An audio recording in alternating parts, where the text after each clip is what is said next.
kelewat lah gitu. Saya share ya apa namanya.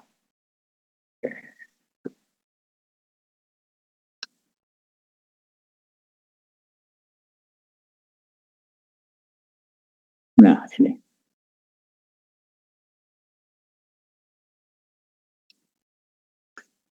Jadi dalam konteks kultural itu Weber gitu apa namanya mempunyai pandangan atau berpendapat bahwa kaitannya dengan kapitalisme sangat berbeda dengan Karl Marx itu. Memang itu penjelasan kenapa kapitalisme itu berkembang, di mana uang itu menjadi kekuatan dominan yang mereduksi harkat dan martabat manusia itu karena orang cenderung dibendakan, termasuk buruh dibendakan itu sudah telah mengundang diskusi yang panjang. Weber mengatakan bahwa gitu, berbeda dengan Marx yang mengatakan bahwa kapitalisme itu muncul karena adanya primitive accumulation awalnya. Apa yang dimaksud dengan primitive accumulation di sini nggak ada? Adalah bagaimana eksploitasi orang oleh kekuatan-kekuatan negara itu dilakukan. Bagaimana rakyat, terutama masyarakat itu diusir itu dan dirampas tanahnya misalnya. Padahal tanah itu adalah tanah itu merupakan satu-satunya properti yang menunjang hidup mereka. Gitu. Jadi kekuatan-kekuatan apapun, termasuk negara yang mengambil alih tanah properti satu-satu dari masyarakat, maka itu akan membuat masyarakat itu jadi proletar. Yaitu kelompok manusia yang tidak punya aset lagi, di mana hidup hanya mengandalkan pada tenaganya itu. Sehingga yang terjadi adalah karena mereka tidak punya aset lagi, maka satu-satunya pilihan adalah bekerja dan menggunakan tenaganya itu untuk mengabdi, untuk mencari pekerjaan pada para kapitalis, orang yang punya modal itu. Disitulah maka kata Marx itu kapitalisme itu dengan hegemoni atau dominasi kekuatan finansial dan produksinya menjadikan buruh itu sebagai bagian dari aset saja, tidak menghargai buruh sebagai manusia. Itu yang mendorong kemudian perkembangan kapitalisme modern. Jadi sehingga pada saat kapitalisme modern berkembang, di mana kekuatan modal itu mengendalikan ekonomi dunia, di mana buruh itu menjadi salah satu aset yang dihargai dalam konteks tak lebih dari sebagai bagian aset produksi saja. Berarti mengurangi martabat manusia sebagai buruh, mengurangi martabat buruh sebagai manusia. Maka kemudian muncul model accumulation itu. Disitulah maka kembang. Nah, Weber berbeda. Jadi kalau Marx itu menjelaskan perkembangan kapitalisme itu berangkat dari pendekatan sosiologis materialistis gitu, di mana penguasaan proses struktural ekonomi, proses struktural sosial ekonomi terjadi, maka menghasilkan kapitalisme. Weber mengatakan tidak. Sehingga diskusinya, kesimpulannya adalah bahwa perkembangan kapitalisme itu adalah kompleks. Jadi kalau memang Marx itu berpandangan dari segi perubahan-perubahan struktur sosial ekonomi, maka Weber menjelaskan dari struktur kultur, ya, terutama adalah pandangan agama. Nah, itu terkenal dalam bukunya The Protestant Ethic and the Spirit of Capitalism itu. Berbeda dengan Marx yang berangkat dari penjelasan sosiologis materialistis, maka Weber itu menjelaskan bahwa perkembangan kapitalisme juga didorong oleh keyakinan agama.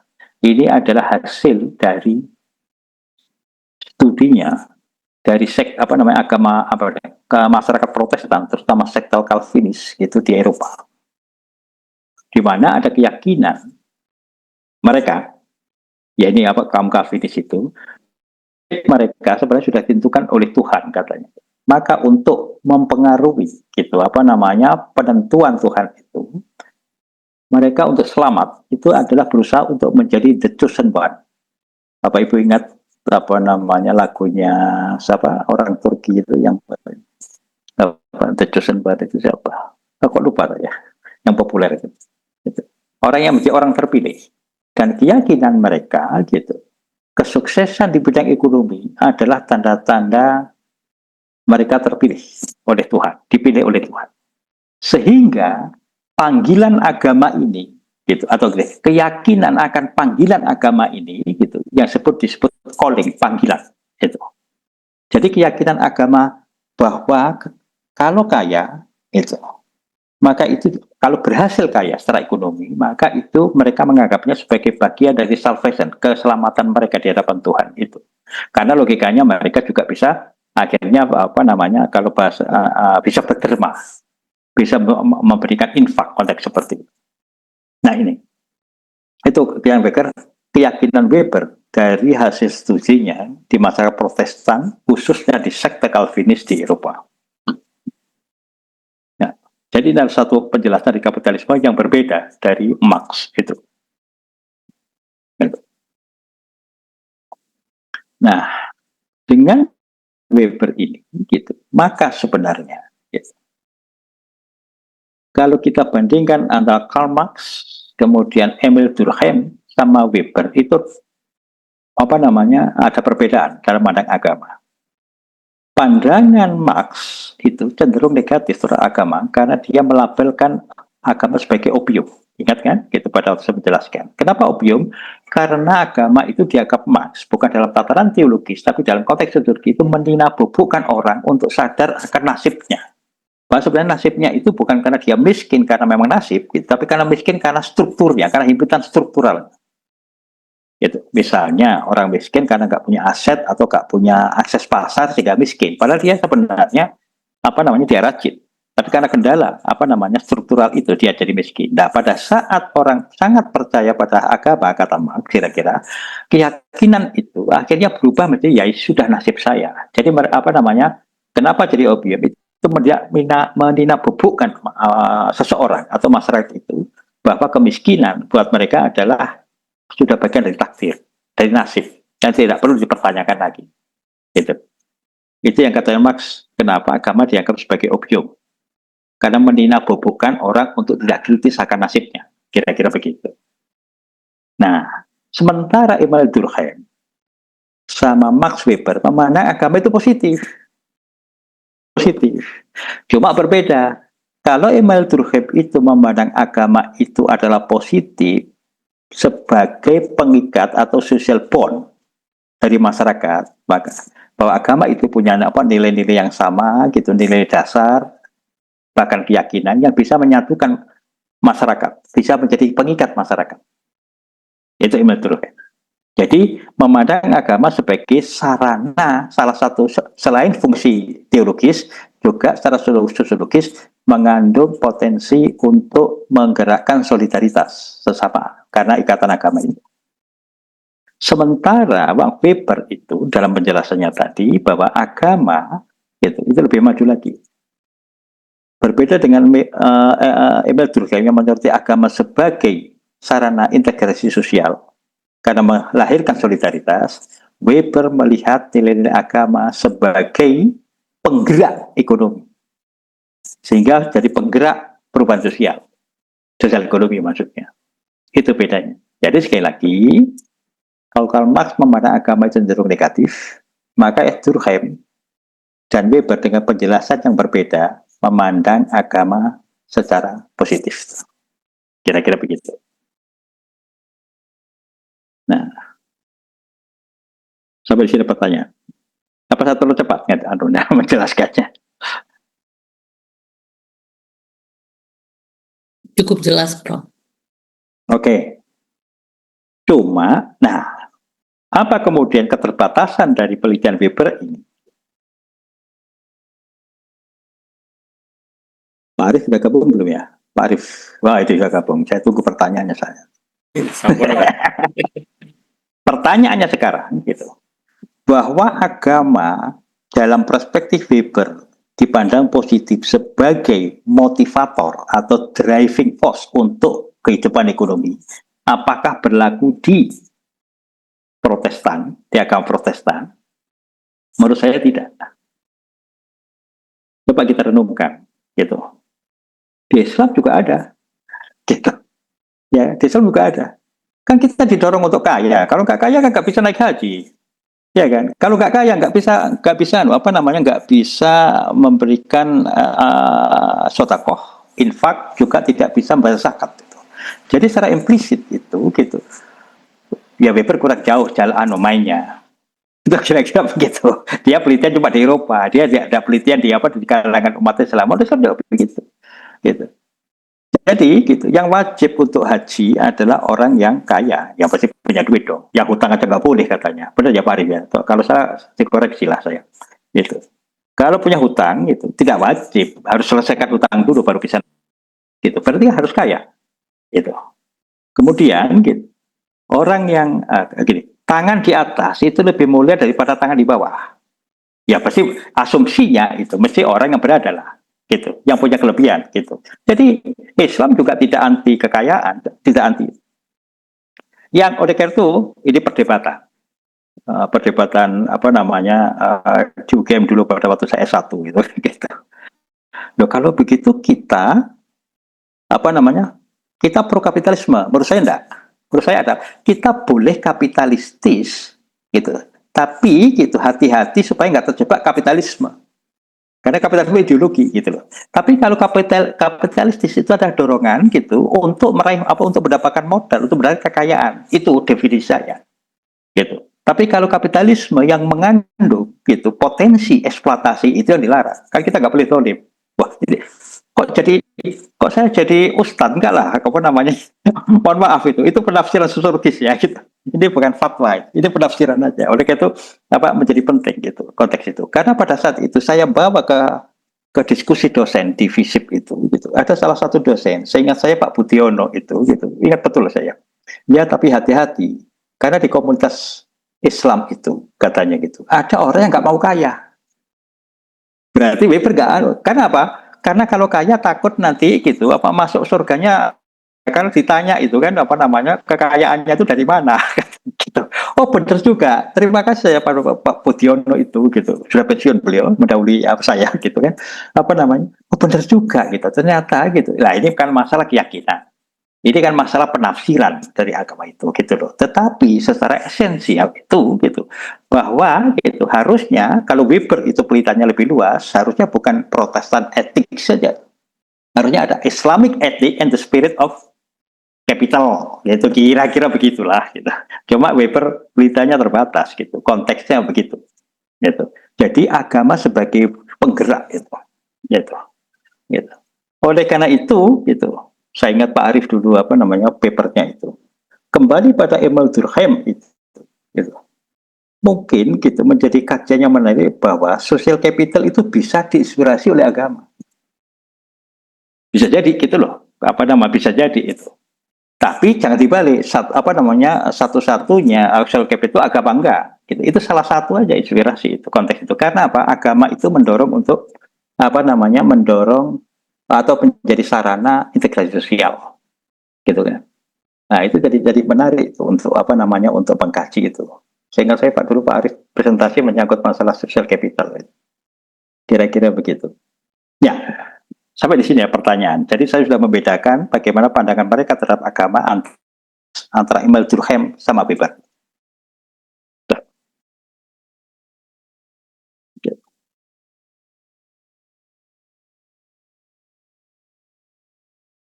Ada pertanyaan?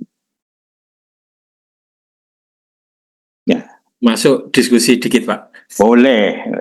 Tanya nggak boleh, banyak boleh lah kita.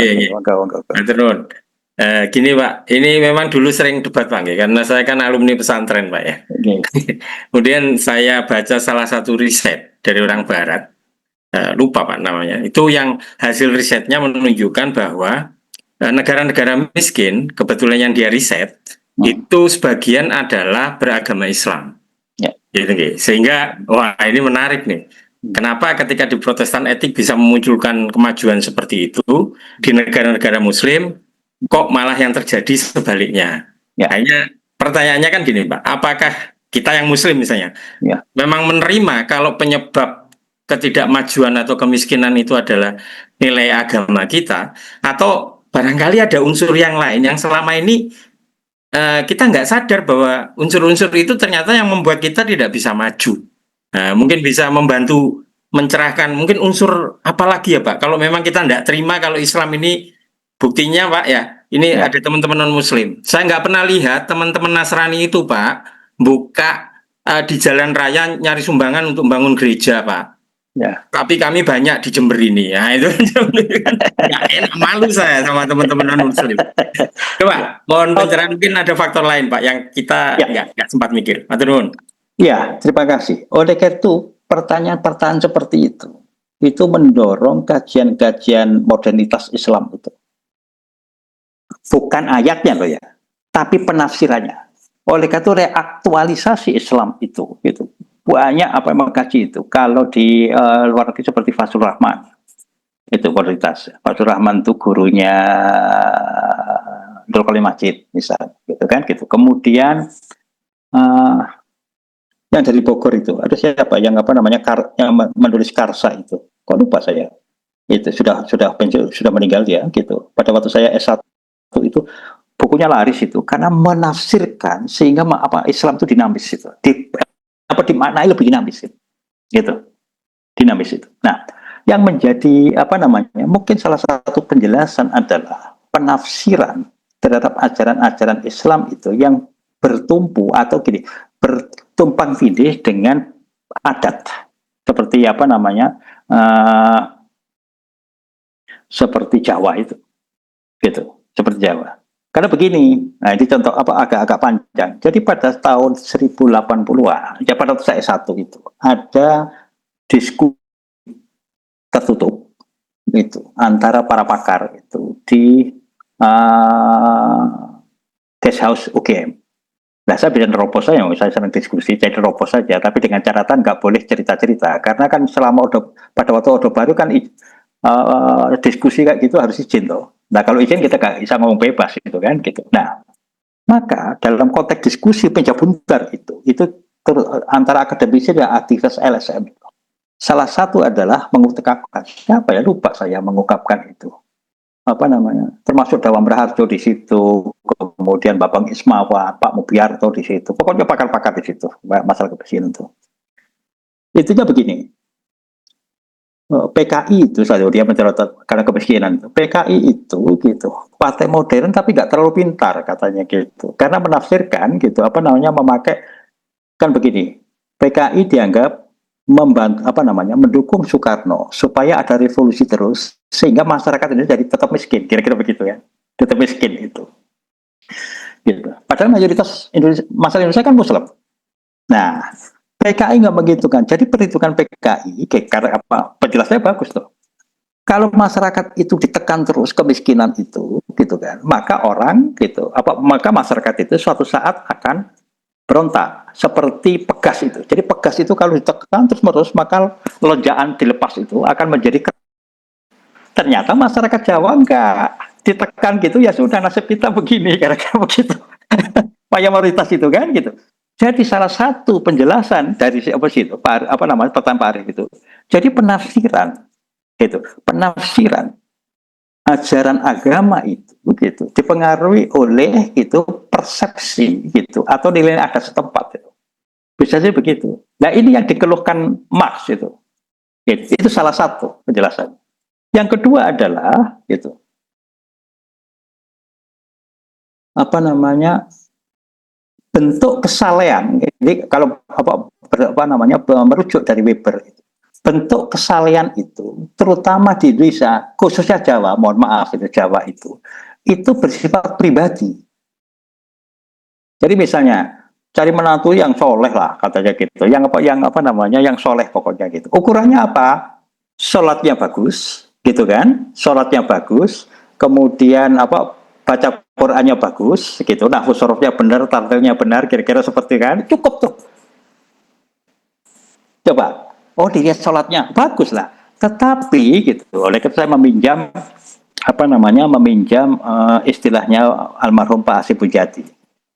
Jangankan cuma miskin, Pak. Gitu. Ternyata korupsi yang banyak itu juga di negara Islam, termasuk Indonesia. Kan jadi susah. Nah, Pak Asif Bujati dengan yang saya suka selalu menyitir itu. Ternyata kesalahan pribadi Muslim itu masih dominan gitu dan belum berwujud pada kesalahan pribadi, kesalahan sosial itu. Oleh karena itu ukurannya menjadi inward, bukan outward. Itu. Tidak saya sepakat bahwa tidak perlu didikotomikan, tapi itu merupakan satu kontinum. Jadi harusnya kesalahan pribadi, termasuk sholat itu teraktualisasikan dalam kesalahan sosialnya, termasuk ekonomi harusnya. Itu konteksnya. Karena saya dalam penelitian itu sempat tanya gitu pada beberapa orang yang di desa terutama gitu. Di desa itu yang kaya biasanya petani gitu kan. Ya saya kan ada ungkapan gitu. Ya saya kan coba menjalankan syariat agama, Pak. Apa Pak katanya gitu. Kalau nggak kaya, kalau nggak serius ya masa saya bisa naik haji. Oh, ini Weberian ini, gitu kan konteksnya seperti itu. Jadi dari pertanyaan Pak Arief itu gitu, saya saja bisa mengajukan alternatif itu. Jadi masalahnya pada penafsiran. Belum lagi kalau penafsiran itu dipilah-pilah, Pak Arief yang lebih tahu itu pada masab-masab apa gitu kan gitu. Ya kan? Apalagi umpamanya ada penjelasan bahwa yang baik itu adalah zuhud, menghindari dunia ya. Gak berlaku teorinya Weber itu gitu. Nah, dari kalangan muda itu setidaknya saya rasakan pada saat pada S1 itu, terutama di belakang mahasiswa belum punya masjid saat itu, UGM itu, kan kajian-kajian Ramadan itu kan mendatangkan orang-orang besar itu. Oh, saya baru ingat. Yang menulis dari Weber itu Hidayat Nataat Maja. Yang menulis buku Karsa itu, yaitu interpretasi, reaktualisasi Islam dalam konteks yang lebih segar. Gitu. Termasuk bagaimana yang saya tangkap adalah bagaimana aktualisasi ajaran Islam itu dalam konteks sosial. Dia menjelaskan secara filosofis itu. Jadi menarik. Dan itu menjadi buku yang bestseller saat itu. Jadi begitu Pak Arief, untuk diskusinya. Jawaban saya bukan berarti itu sesuai jawaban, tapi sebenarnya dari perspektif, dari pengamatan dan pengalaman saya gitu. Terutama dalam baca dan penelitian. Itu jawabnya. Kira-kira begitu. Iya Pak, terima kasih banyak. Ya, sama-sama. Oke. Ada yang lain? Izin masuk, Prof. Oh, silakan, Bu Mel. Ya, mohon maaf Prof, ini karena Mas Arief sudah masuk. Sebenarnya dari tadi saya agak-agak galau mau ngomong nggak ya, karena tidak bermaksud untuk menyinggung siapa-siapa sebenarnya, karena ini ruang diskusi yang kita bisa mengkritisi banyak hal. Jadi saya ingin berbicara tapi tidak bermaksud untuk menyinggung siapapun, seperti itu Prof. Jadi pertama saya mau komentari tentang Weber tadi Prof, tentang the Protestant ethic. Saya adalah pengikut aliran Calvinis, Dok. Cuma kok saya selama ini nggak pernah dengar ajaran yang seperti itu, gitu loh. Apakah pendalaman agama saya yang kurang atau seperti apa? Itu yang pertama. Halo, apa suara saya terdengar? Oh, sangat jelas. Iya, ya. Itu yang pertama. Yang saya pahami selama ini, saya tidak mendapatkan pemahaman itu dari aliran Calvinis yang saya pelajari.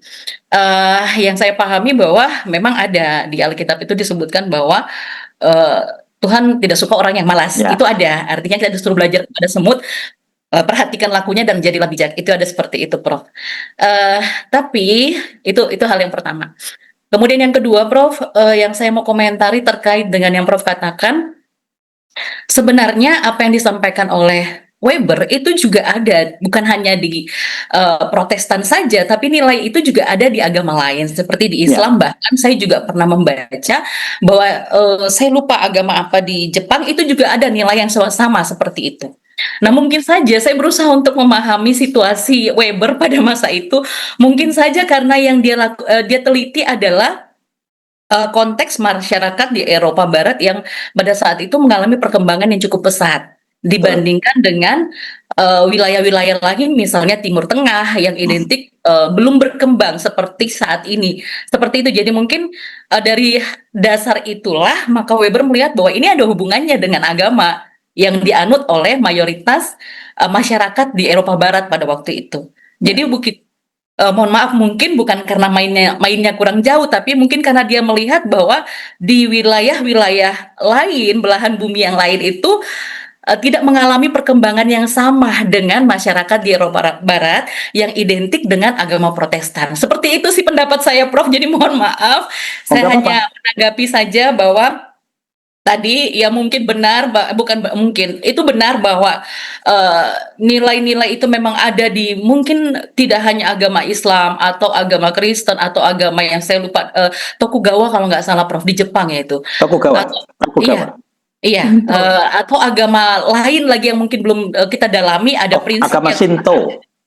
iya. Tokugawa itu semangatnya. Oke. Ya, jadi mungkin prinsip-prinsip yang sama itu ada juga di agama lain, tapi tadi karena memang pada waktu itu Weber melihat perkembangan yang sangat pesat di masyarakat Eropa Barat dengan mayoritas beragama seperti itu, makanya dikaitkan. Jadi pikiran saya seperti itu. Jadi karena agama-agama lain yang dianut oleh masyarakat di belahan dunia lain tidak mengalami perkembangan ekonomi yang cukup pesat, sehingga dia tidak mencoba mengkaitkan agama lain dengan kondisi ekonomi. Seperti itu sih, mohon maaf saya izin menanggapi, Prof, ya. Mohon Tidak maaf harus sekali. tidak harus minta maaf. Saya justru terima kasih. Bu Mel, mohon maaf. Bu Mel memang Protestan, Calvinis. Benar, Prof. Jadi mayoritas Protestan di Indonesia itu adalah aliran Calvinis. Oke.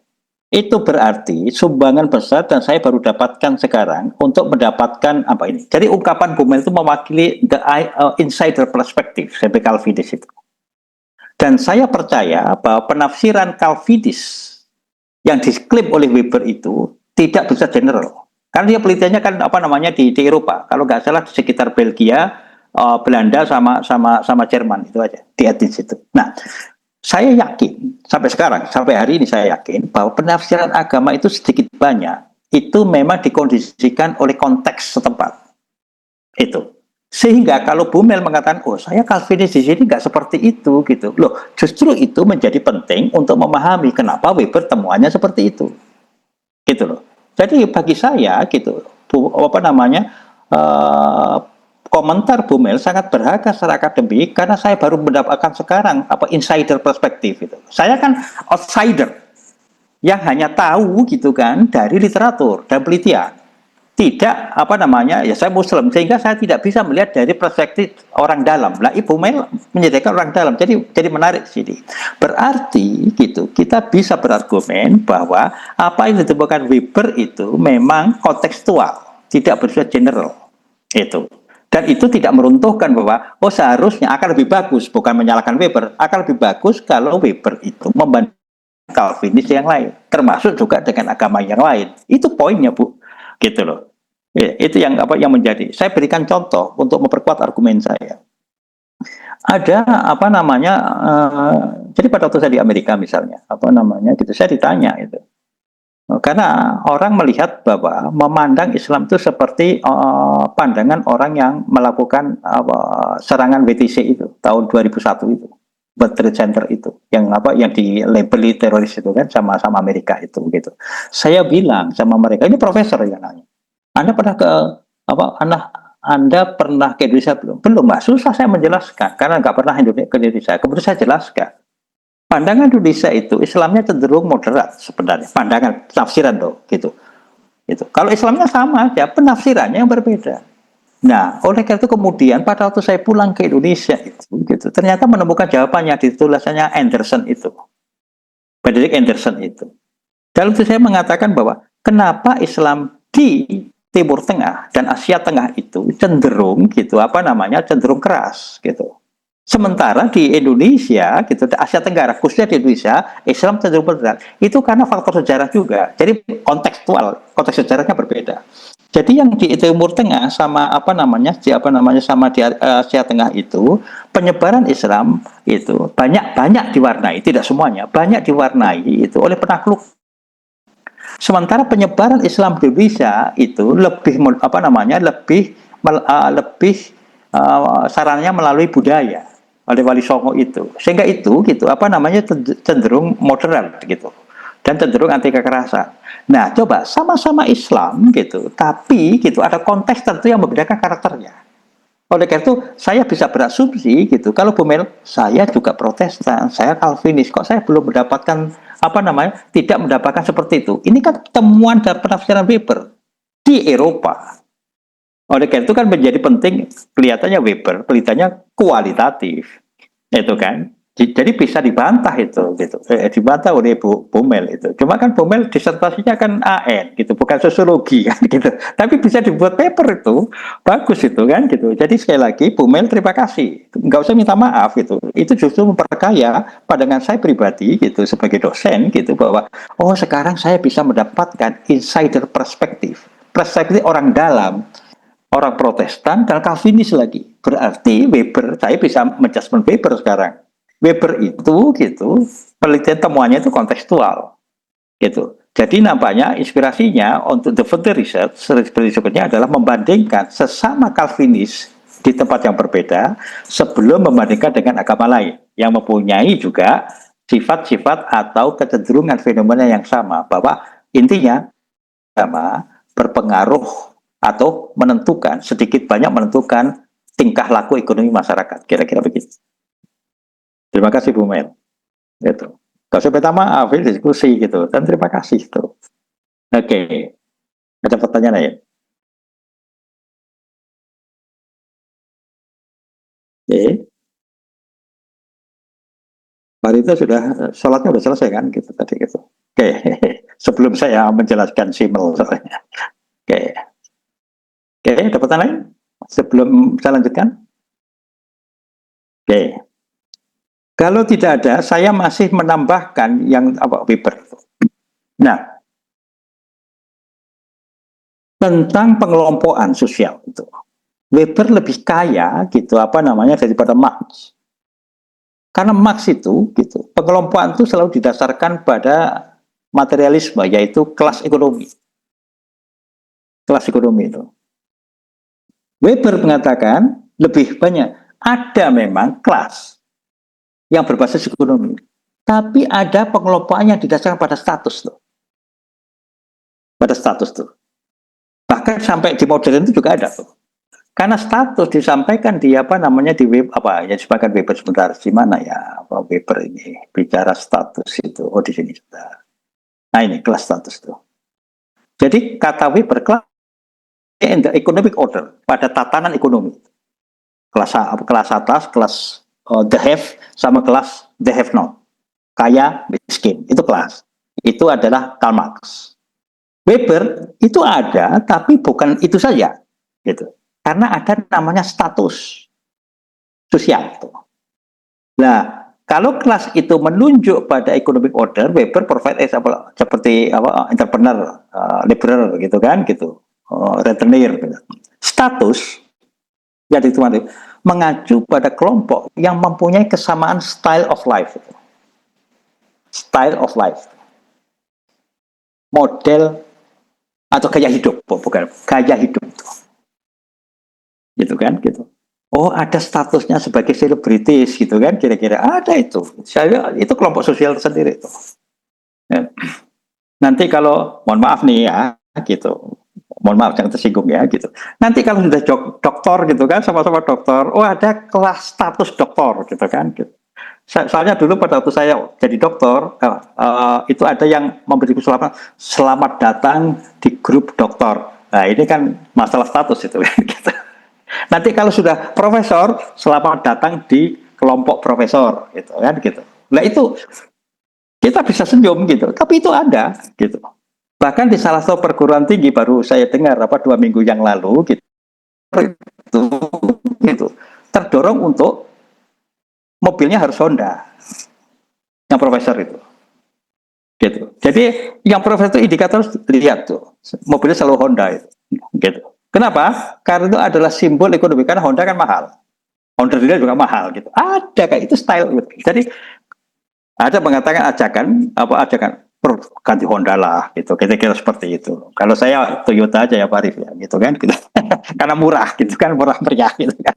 Konteks itu ada, maksudnya ini bukan cynical gitu, tapi this is the fact gitu. Ada, gitu. Ya kan gitu. Terus, nah kayak istri saya itu cerita itu, ada umpamanya kelompok apa namanya pengajian yang khusus istri dokter gitu. Ini bukan masalah baik buruk lah ya gitu, tapi ada kesamaan itu gitu style. Nah itu yang dia apa namanya Weber, yang dikatakan Weber yang lebih kaya daripada sekedar kelas yang disampaikan oleh Karl Marx itu. Jadi Weber tuh merasa mengakui dia jadi dia mengagumi Marx itu, Karl Marx itu, tapi dia memperkayanya dalam konteks analisa sosial. Itu konteksnya. Ya. Dan dia berbeda. Kalau Marx berbasis pada material, struktural material, dia dipengaruhi oleh Jerman idealis. Jadi dari gagasan atau ide itu. Jadi misalnya tadi kapitalisme berdasarkan keyakinan dan tafsiran di sini, itu kan tafsiran tentang ajaran agama sehingga menjadi kaya itu penting. Itu sebagai bagian dari apa namanya dorongan agama tadi. Itu. Oleh karena itu kembali pada pertanyaan Pak Arief itu gitu.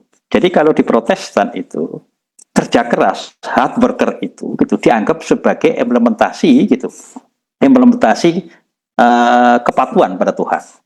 Sehingga itu menghasilkan dinamika ekonomi yang bagus gitu. Nah, itu PR-nya di kalangan masyarakat Islam itu yang tadi kata Pak Arief kok banyak miskinnya itu kok di masyarakat Islam gitu ya. Itu merupakan kajian yang menarik konteks seperti ini. Jadi itu sekali lagi Max Weber itu lebih kaya dalam konteks analisa kelompok sosial dibandingkan Karl Marx itu. Oleh karena itu Karl Marx sering dikatakan pendapatnya sangat deterministik, sangat menentukan bahwa kelas itu harus ekonomi. Padahal menurut Weber enggak, kelas itu bisa ekonomi gitu kan, gitu bisa dasarnya bukan ekonomi. Karena apa? Ada yang namanya status itu, konteksnya seperti itu. Ya kan, gitu. Nah Pak Arief masih paham tuh, ada kumpulannya Gus-Gus misalnya, ya enggak? Di pesantren itu, ya biasa. Itu fenomena biasa, bukan masalah baik buruk. Tapi gitu, benar. Weber tajam juga ya gitu, dalam konteks mengamati itu. Karena apa? Dia itu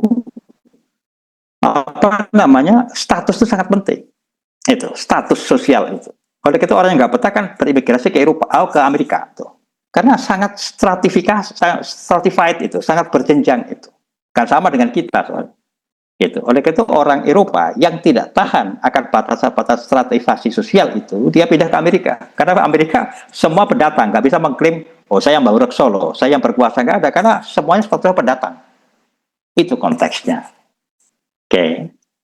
Nah, sekarang sebagai penutup dari penjelasan Weber itu, apa relevansi kajian-kajian Weber tentang Protestan etik, nilai agama gitu. Kemudian dengan kelas dan social status itu. Saya memandangnya itu relevan dalam konteks pembangunan. Kalau memang nilai-nilai agama itu berpotensi gitu untuk menggerakkan orang mencapai keberhasilan ekonomi, kenapa tidak digarisbawahi, kemudian didorong diaktualisasikan bagaimanapun caranya itu bahwa agama sebagai penggerak untuk keberhasilan ekonomi. Itu jadi menarik dalam konteks seperti itu. Oleh karena itu, kenapa saya juga terkesan gitu, apa yang dilakukan oleh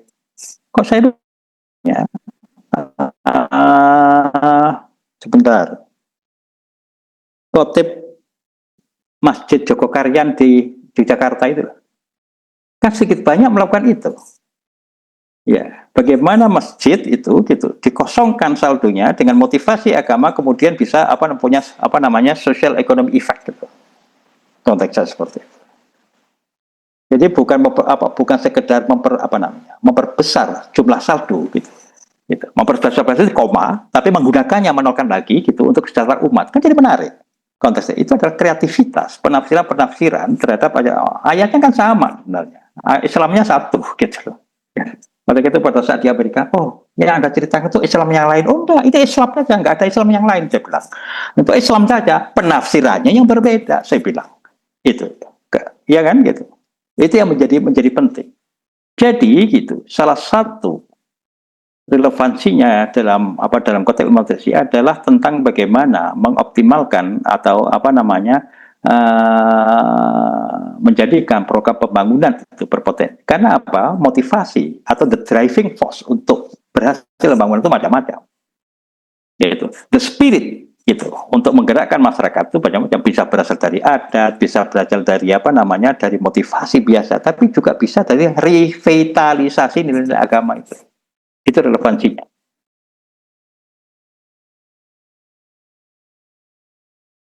Kan sama juga dalam konteks itu. Pancasila itu gitu adalah secara itu adalah filosofis itu. Dari revitalisasi Pancasila untuk memberantas korupsi misalnya, untuk mendorong supaya kebijakan bersifat berkeadilan sosial misalnya, yang memperkuat persatuan kan bisa. Itu yang ditunggu tuh. Tapi sayangnya gitu, menurut penilaian saya gitu, ternyata Pancasila itu baru dihafal, belum disuguhkan dengan dan kemudian diaktualisasi yang berupa gagasan atau konsep gitu yang bisa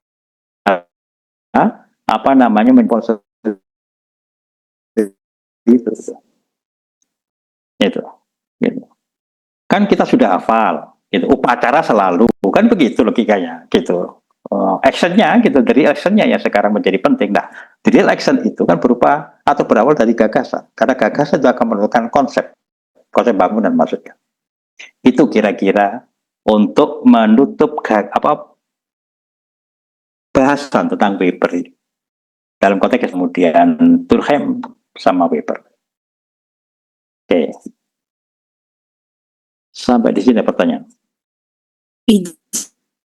Izin Pak, Monggo Budini. Ya, jadi setelah kita membahas tadi teori Karl Marx dan terkait dengan teori kelas dan Weber dengan kelas dan strata dalam perspektif teori stratifikasi sosial itu, kalau sistem kasta ini lebih dipahami sebagai bentuk kelas sosial ya sebagaimana yang dikemukakan oleh Karl Marx, atau sebagai status grup sebagaimana yang dijelaskan oleh Max Weber. Demikian pertanyaan saya, Pak. Oke. Ini yang menarik pertanyaannya, karena agak susah setidaknya dari pandangan saya untuk masukkan sistem kasta itu dalam konteks Weber, karena Weber itu bahasanya adalah gaya hidup. Lah kasta kan bukan gaya hidup, ya kan? Ada yang setengah keturunan toh, itu masalahnya, gitu ya. Jadi gini, penafsiran saya tentang status itu, orang bisa yang dulu nggak masuk status sekarang maaf ya. Halo. Karena keberhasilan ekonomi gitu, dia masuk hidupnya sudah berbeda. Nah, itu yang menjadi landasan tuh. Gitu.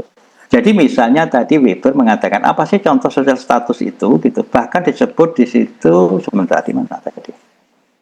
Itu status tadi. Nah, dia menyebut begini. Bahkan dia menyebut bahwa kelas itu berdasarkan ekonomi. Lah status itu gitu adalah menyangkut style of life dan prestis. Gitu. Prestis. Kan bisa jadi orang yang dulu tidak dihitung gitu, tidak dihitung gitu. Karena kebijakan ekonomi kan bisa berubah karena style of life-nya berbeda gitu. Dan prestisnya berbeda tuh. Konteksnya begitu.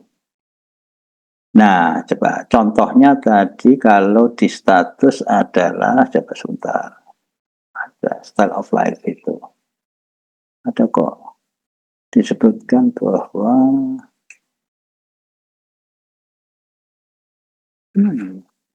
nah ini.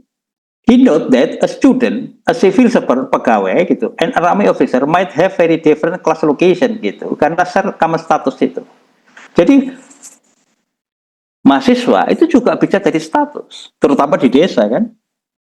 Di kampung saya itu gitu. Hanya 3 keluarga yang hanya 3 keluarga yang bisa menyekolahkan ke ke perguruan tinggi. Lainnya itu cuma lulusan SD dan tidak lulus SD di kampung saya itu. Jadi akhirnya gitu, masyarakat atau secara sosial itu gitu ada status, oh itu adalah keluarga terpelajar begitu, karena minoritas gitu. dari hampir 60 keluarga, 3 keluarga. Generasi saya loh, generasi saya dulu itu. Kalau sekarang udah berubah. Generasi saya itu yang bisa menyekolahkan keluarga sampai perguruan tinggi itu adalah cuma 3 keluarga. Satu karena bapak ibu saya guru, yang kedua anaknya supir, ya supir saat itu kan kaya supir itu. Terus satu itu kalau nggak salah pendatang gitu, pedagang. Gitu. Cuma itu keluarga. Yang lain itu SD, yang lulusan SD, SMP jarang. Nah itu student saja, label student atau status student itu menjadi mahasiswa itu jadi status. Karena apa? Ya kita lihat pandangan orang. Oh kalau itu adalah istilahnya keluarga yang makan sekolah istilahnya. Ya kita kan makannya nggak lengkap karena cuma SD nggak lulus SD dia bilang. Itu keluar dari dari masyarakat kampung saya itu. Gitu. Itu. Jadi kembali pada pertanyaan Bu Didi gitu. Kalau sistem kasta itu kan given. Agak susah membayangkan kasta misalnya, mohon maaf, Sudra itu kemudian jadi kasta ksatria itu susah tuh. Gitu. Pak Arief itu sudah Pak Arief itu sudah lama nyantri itu kok nggak jadi Gus itu loh. Heran juga saya. Gitu logikanya. Iya kan? Jadi ada unsur yang dianggap given dari sana tuh. Gitu. Kan yang menjadi kelompok Gus-Gus itu kalau nggak anaknya kiai, mantunya kiai kan, kira-kira begitu gitu yang dipersiap. Jadi Pak Arief akhirnya ke FISIP itu karena nggak jadi Gus itu kira-kira begitu, mohon maaf. Konteksnya begitu. Jadi kembali itu pertanyaan bagus Bu. Tapi gitu, apakah pertanyaan itu bisa masuk kelas ekonomi gitu? Nggak juga. Masukkan status itu gitu. Agak juga kalau dasarnya style of life, gaya hidup dan tadi style of life dan dan social practice itu. Tapi kalau anaknya bangsawan itu status jelas, itu masuk Weber tuh. Oleh karena itu, poinnya mungkin perlu juga itu menambahkan itu spesifik itu karena nggak masuk di kelas dan tidak masuk di status kalau pakai definisinya Weber seperti ini. Nah itu menurut saya kekayaan menjadi penting tuh klasifikasi sosialnya gitu. Itu Bu jawaban saya. Baik, terima kasih Pak. Karena memang juga kadang sekarang itu ada ada perkembangan juga di mana ketika dia kastanya rendah tetapi dia memiliki tingkat pendidikan tinggi, kemudian juga dia banyak artinya dikenal orang dan sebagainya, untuk tingkatan di kelas sosial dia jadi meningkat gitu ya Pak. Tentu. Padahal kastanya rendah gitu. Itu apakah masuk juga ada hal lain selain dia kastanya rendah tetapi tingkat sosialnya dikarenakan dia tadi guru besar kemudian jadi tingkat sosial jadi meningkat gitu.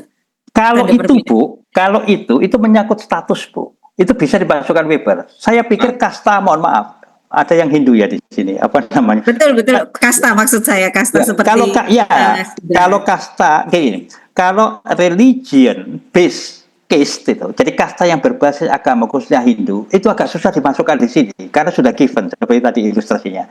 Tapi kalau umpamanya, mohon maaf, orang yang fasilitasnya terbatas karena kendala ekonomi, tapi karena kerja keras kemudian jadi profesor misalnya, itu masuk status Bu. Bisa, itu masuk Weber. Apakah klasifikasi Weber itu? Oleh karena itu kita perlu membedakan kasta itu berbasis agama seperti Hindu atau kasta sosial, tingkatan sosial. Kalau tingkat sosial itu, saya cenderung menamakan tingkatan sosial atau kasta sosial itu bukan berdasarkan agama, itu bisa dimasukkan dalam klasifikasi Weber. Itu bisa kalau itu. Kalau kasta yang berbasis agama tadi belum tentu bisa masuk ke dalam klasifikasi dari teorinya Weber ini ya Pak ya? Ya. Belum bisa dimasukkan. Betul. Karena gitu, saya belum pernah melihat gitu bagaimana kasta yang berbasis agama itu gitu perubahan statusnya itu bisa mendorong mobilitas sosial. Enggak, ya tetap sudra, tetap kastria. Tapi kan yang diceritakan Ibu tadi, orang yang semula itu kesulitan ekonomi, tapi kerja keras terus berjuang, sukses dalam studi, kemudian jadi dokter, menjadi profesor, gitu kan? Bahwa kerja kerasnya memungkinkan dia mengalami mobilitas sosial, gitu loh. Terutama mobilitas sosial yang vertikal, itu bisa masuk dalam status itu, bisa. Karena dalam perkembangannya Gitu kan? sekarang kan Prof itu terjadi mungkin di masa lalu itu sulit sekali bisa Betul, melampaui kelas sosial itu kalau strata kastanya itu memang sudah rendah gitu ya Prof ya. Ya, oleh karena itu di Eropa gitu, apa namanya, status kasta yang dimaksud itu tadi tidak mudah ditembus, bukan kasta agama loh ya, karena oleh karena itu kalau Ibu apa namanya atau kita melihat Titanic film itu, kan ada siapa sih tokohnya itu, kan kaya itu, tapi dia belum diterima, tidak diterima di kalangan bangsawan, meskipun dia kaya. Jadi di Eropa itu sistem kasta sosial seperti itu kendala mobilitas sosial. Kenapa akhirnya banyak orang yang sudah tercerahkan di Eropa itu ingin ke Amerika saat itu, gitu. Karena ingin keluar dari kungkungan kasta sosial yang sulit ditembus itu, gitu. Sehingga apa yang dikatakan American Dream yang menjamin keras itu akan dijamin suksesnya gitu kan dan tidak dihambat, mendorong orang terutama migran Eropa ke Eropa, migran Eropa ke Amerika, itu konteksnya itu. Karena itu mereka mengatakan, loh kami sudah terahkan sudah berhasil, kami orang tercerahkan, sudah berpendidikan, berwawasan, secara ekonomi sudah bagus, tapi kami nggak bisa menembus ini gitu, kira-kira begitu. Nah itu di film Titanic disimbolkan itu. Jadi bukan hanya Jawa, bukan Asia, di Eropa gitu, itu apa namanya kasta sosial gitu, yang seperti dimasukkan yang sampai modern itu ada, bukan yang berbasis agama, itu masih eksis sampai sekarang. Yang bangsawan dan rakyat jelata gitu ya. Betul, betul. Oleh karena itu, kenapa di Amerika itu nilai egalitariannya sangat tinggi dibandingkan Eropa? Karena apa? Mereka semua pendatang, tidak ada satupun yang berhak mengklaim mereka lebih kuasa, gitu kan? Gitu. Disitulah akhirnya terlepas dari kekurangannya, Amerika gitu, setidaknya menurut Alistair Coville yang penelitian di sana 9 bulan, itu mengatakan dalam bukunya Demokrasi di Amerika, kenapa demokrasi di Amerika bisa taken root, bisa berakar. Ya karena nilai egalitarisme itu. Di Eropa termasuk di Indonesia mungkin gitu tidak bisa berakar karena sosialnya itu gitu sangat stratified, sangat terstratifikasi itu. Bisa jadi itu penjelasan. Jadi begitu Bu Dini, terima kasih. Terima kasih Pak. Ada lain? Kalau tidak ada saya masuk ke Sipal. Saya dulu Pak. Pak. Oh boleh silakan. Pak. Iya Bu Tuti dulu. Ya. Oh silakan Bu Tuti. Sebenarnya saya agak takut tanya nih Pak, tapi saya beranikan aja untuk bertanya. Ya. Oke, mungkin saya ingin kaitkan Weber Pak dengan aktivitas ekonomi mungkin ya. Mohon maaf kalau sensitif. Sebentar Bu, saya tak sebentar, ada sebentar. Siap. Rame. Pengen nyimak aja. Gak mau kalah Mbak Tuti, takut tapi gak mau kalah. Oh. Enggak, kita bicara dari ekonominya Mbak, menggelitik jadinya. Ya silakan Bu Tuti. Dari MSDM-nya Mbak Tuti. Ya, kalau teman-teman saya pengen menyoroti dalam bidang kami Pak, terutama dengan Pak Rido ini ya. Ya. Kalau kita bicara Weber kaitannya dengan perkembangan ekonomi, khususnya di Indonesia, sekarang kan banyak, mungkin sudah lama ya, bermunculan ekonomi syariah Pak. Ekonomi syariah. Jadi fenomena berkembangnya ekonomi syariah ini bisa jadi pendorong juga aktivitas ekonomi masyarakat. Bentuknya misalnya bank syariah, investasi. Ya. Kan saya tuh kalau gada itu cenderung ke pegadaian syariah Pak. Gitu ya. Masyarakat sekarang mungkin mayoritas gitu ya, kadang-kadang ingin menjalankan atau investasi yang sesuai dengan syariah agama gitu ya, secara tidak langsung misalnya karena takutnya ada larangan riba, lalu berharap ada sistem bagi hasil dan lain-lain. Tapi ini akhirnya memunculkan pertanyaan baru, Pak, yang mungkin saya bilang mungkin agak sensitif ini. Kira-kira apakah ekonomi syariah ini jadi salah satu bentuk kapitalis juga yang diberi label agama, Pak? Oh, Karena gitu. Oke. atau misalnya perkembangan bank syariah ya di Indonesia ini membuktikan bahwa agama ini masih berpengaruh kuat terhadap perilaku ekonomi masyarakat kita. Wah, bahaya Pak Tutin. Biasa aja, Pak, Ya, nggak pertanyaannya apa-apa. menggelitik dan sensitif mungkin menurut saya ya, karena ya tadi mungkin saya ulangi lagi, Pak. Apakah ekonomi syariah ini bentuk dari kapitalisme yang dibungkus agama? Oke. Kira-kira begitu. Oke ya, saya jawab. Mohon izin, mohon maaf. Nggak apa-apa, nggak usah minta maaf. Diskusi, Iya. minta maaf. Gitu. Saya memandang gitu, pandangan pribadi ya, sampai hari ini. Umat Islam nih, gitu. Di tengah keterbatasan pemahaman agama saya, gitu. Karena saya nggak pernah nyantri, nggak pernah pesantren, gitu. Adalah bahwa kapitalistis kita boleh kok. Kalau saya, kenapa? Kapitalis dalam arti bahwa kita kaya nggak dilarang, gitu. Yang dilarang kan menggandakan uang, gitu, yang pakai riba. Tapi kalau kaya, gitu, sesuai dengan syariah, kenapa tidak? Gitu. Nah, oleh karena itu saya membedakan antara kapitalistis, gitu, sifat apa kemauan, gitu, intent to be rich, itu, keinginan untuk kaya itu, dengan kapitalisme ideologi. Kalau kapitalisme ideologi itu gitu cenderung ada apa namanya ada asumsi dasarnya gitu, ya kan? Setidaknya kalau berangkat dari bahwa itu ada proses eksploitasi, kan kita nggak boleh mengeksploitasi orang. Kan ada, tolong Pak Arif yang dibetulkan, kan kita harus memberikan hak gitu pada seseorang sebelum keringatnya keringan, itu kan kira-kira begitu kan gitu. Nah, itu adalah batasnya. Jadi kalau kita kapitalistis ya nggak apa-apa menurut saya. Kapitalistis loh, dalam arti gitu bahwa kita tidak dilarang untuk kaya. Tapi kalau kapitalisme itu debatable karena itu menyangkut sistem ideologis itu. Nah, sekarang kembali pada pertanyaan Bu Tuti. Apakah bank syariah itu adalah kapitalis? Saya tahu kapitalistis ya dibungkus agama gitu. Saya pikir gitu. Kalau kapitalis kenapa tidak? Iya kan gitu. Karena apa? Sekarang kita mulai dari pertanyaan awal.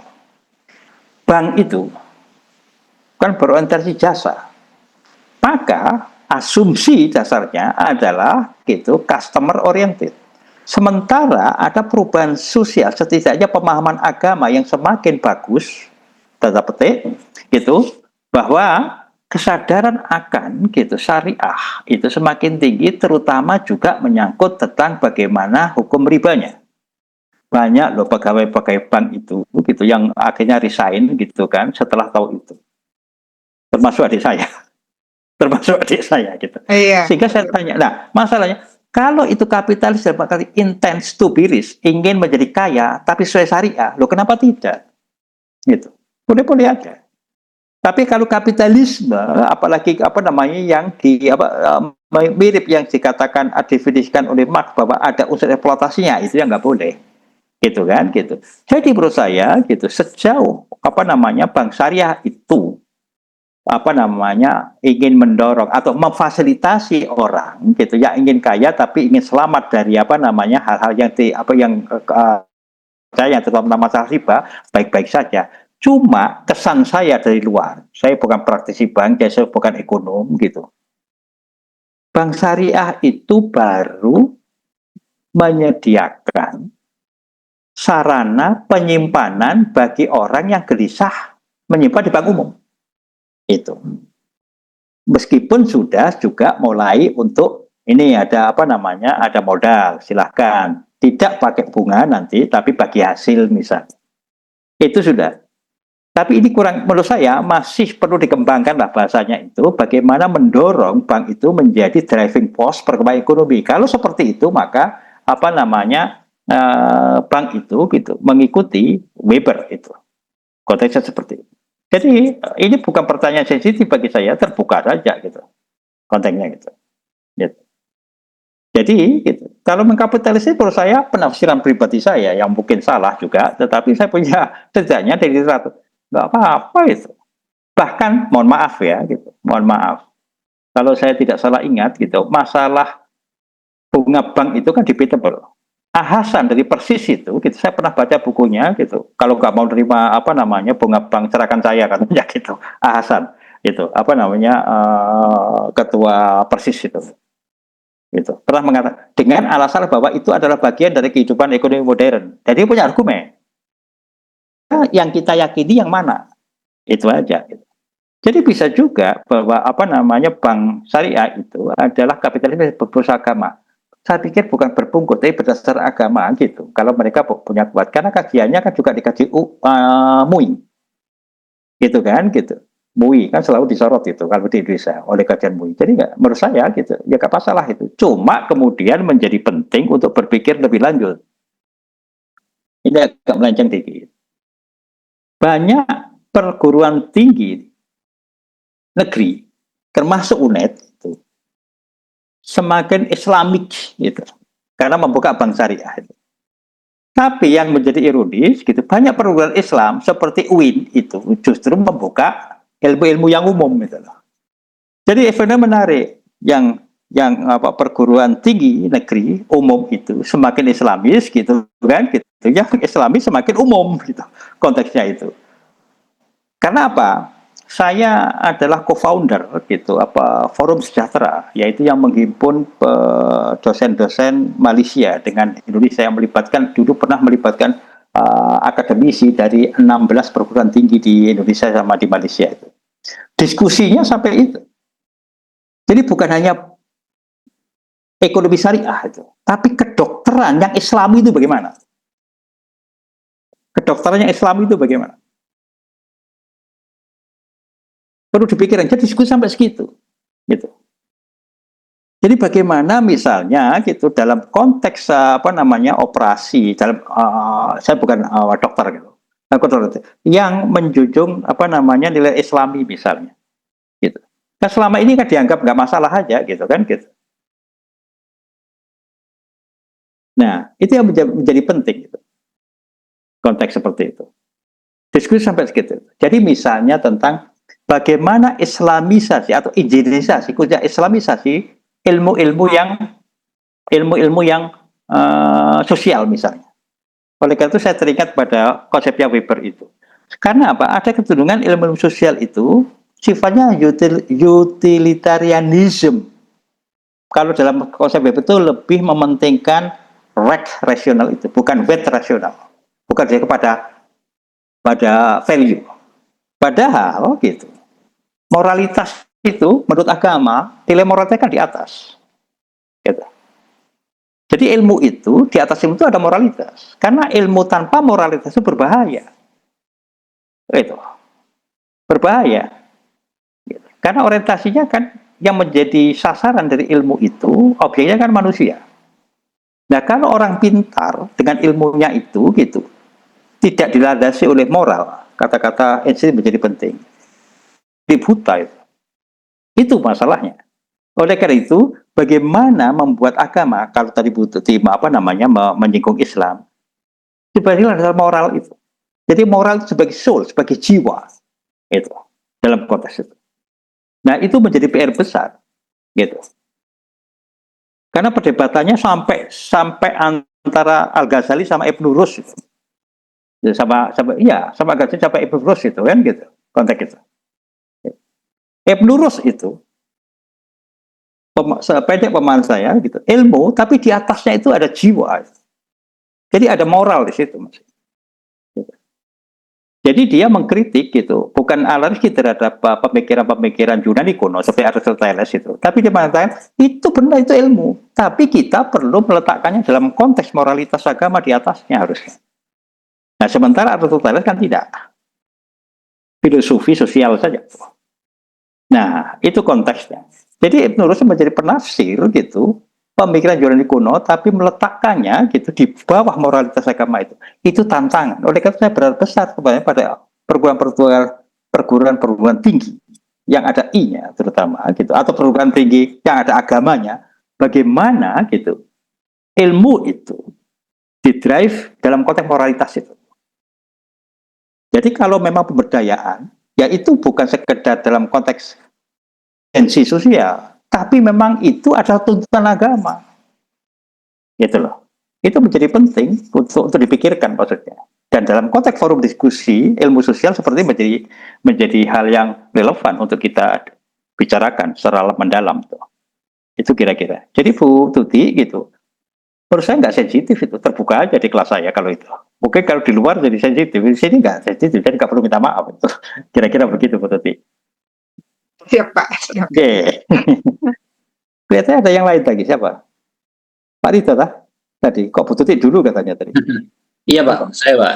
Oh Pak Rusman, monggo Pak Rusman. Oh ya, terima kasih Pak.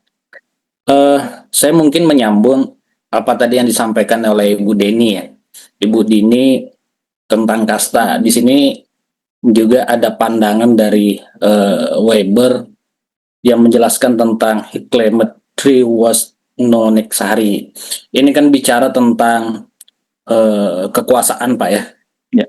Kalau saya nggak salah, ini maksudnya adalah tidak ada alasan mutlak mengapa kelompok yang memiliki kekuatan ekonomi secara otomatis juga menikmati bentuk kekuasaan lainnya.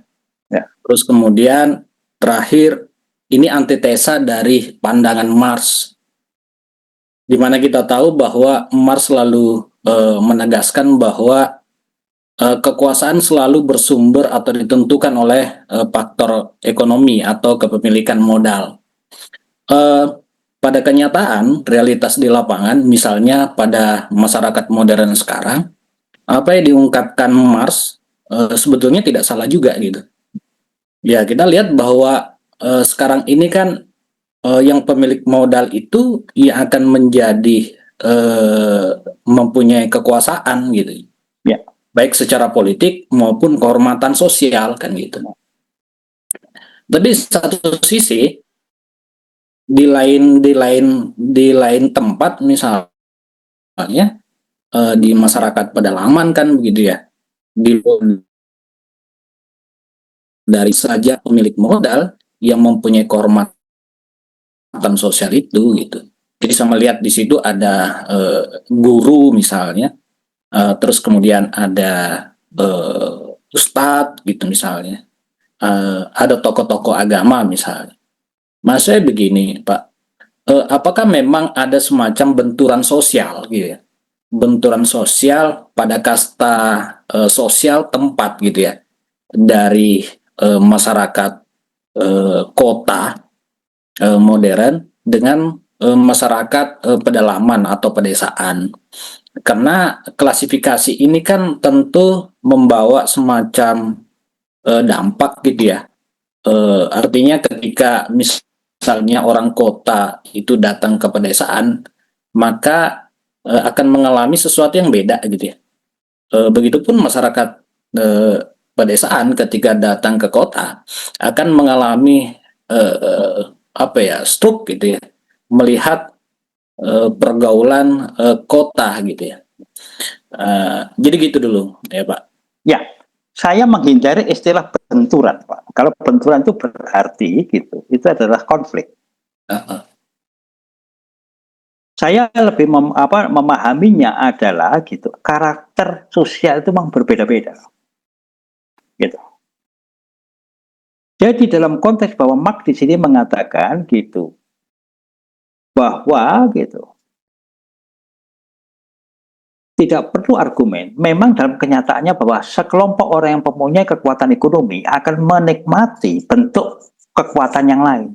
Itu secara sosiologis bisa kita lihat dengan mudah. Seperti Bapak katakan tadi. Orang kaya lebih dengar Pak. Gitu. Konglomerat di sini diundang khusus Pak sama Presiden itu. Karena dia punya kekuatan ekonomi itu. Tidak usah tinggi-tinggi Pak, gitu. Pak Arif tolong saya dikoreksi ya, gitu. Apa namanya? Gitu. Pak Arif kan kuliah di Jember, saya kan nggak kuliah di Jember. Gitu kan, gitu. Di masyarakat Madura, ini bukan masalah baik atau buruk, tapi untuk memahaminya. Masyarakat Madura itu kecenderungannya gitu. Kalau orang kaya itu lebih didengar Pak. Gitu. Oleh karena itu gitu, kalau kita nyumbang itu diumumkan Pak di pengeras suara itu. Tadi Pak Arif tuh tanya tuh, ya kan? Kalau di kampung saya risih Pak, nggak suka gitu, malu maksudnya gitu. Ini kan bukan masalah buruk, ini kan kebiasaan yang berbeda itu. Tapi kalau Madura harus diumumkan Pak, gitu kan? Pak Arief untuk ini nyumbang sekian, itu diumumkan di lewat pengeras suara itu, Pak. Dicatat juga, Pak. Gimana? Dicatat dan diumumkan, Pak. Loh, dicatat diumumkan, Pak, gitu. Jadi itu Madura yang dekat dengan Jawa, itu beda, Pak. Orang Madura itu, oleh karena itu saya pernah menanya seorang profesor, itu kok beda? Oh gini aja, lihat itu modelnya rumahnya itu katanya. Orang Jawa itu tulang kalau gedek, tahu gedek ya, anyaman bambu itu. Kalau rumah gedek Jawa, tulangannya itu kayunya itu di dalam, nggak kelihatan katanya. Kalau Madura beda, Pak, gitu. Gedeknya itu tulangannya di luar, Pak, kelihatannya begitu. Jadi kalau ke rumah Madura itu, terutama di desa itu, apapun yang dia punya ditaruh di ruang tamu, Pak. Gitu, kesan saya gitu. Nah, jadi memang itu karakter, ini bukan masalah baik buruk, tapi kebiasaan. Oleh karena itu kan simbol-simbol sosial, dan itu menjadi menarik dari penelitian itu. Oleh karena itu, fungsi peneliti adalah memahami itu. Manajemen politik, sosial politik, jangan disinggung, dimanfaatkan aja, diinvestasi apa yang positifnya, gitu kan bisa menyinggung orang. Saya memahaminya begitu, gitu loh. Jadi gitu. Oleh karena itu, kalau saya penelitian dulu pertama kali di Lombok, yang di luar Jawa itu pertama kali di Lombok itu, saya datang ke tetua mereka, orang yang ahli orang adat tuh, apa yang tabu di sini, apa yang boleh di sini, apa yang nggak boleh di sini gitu. Ya untuk memahami saja konteks seperti itu. Apa hikmahnya kita tidak bisa menjelaskan orang gitu. Yang dekat saja, bayangkan Madura sama Jawa aja beda, apalagi Jawa sama Kalimantan misalnya, sama Dayak itu.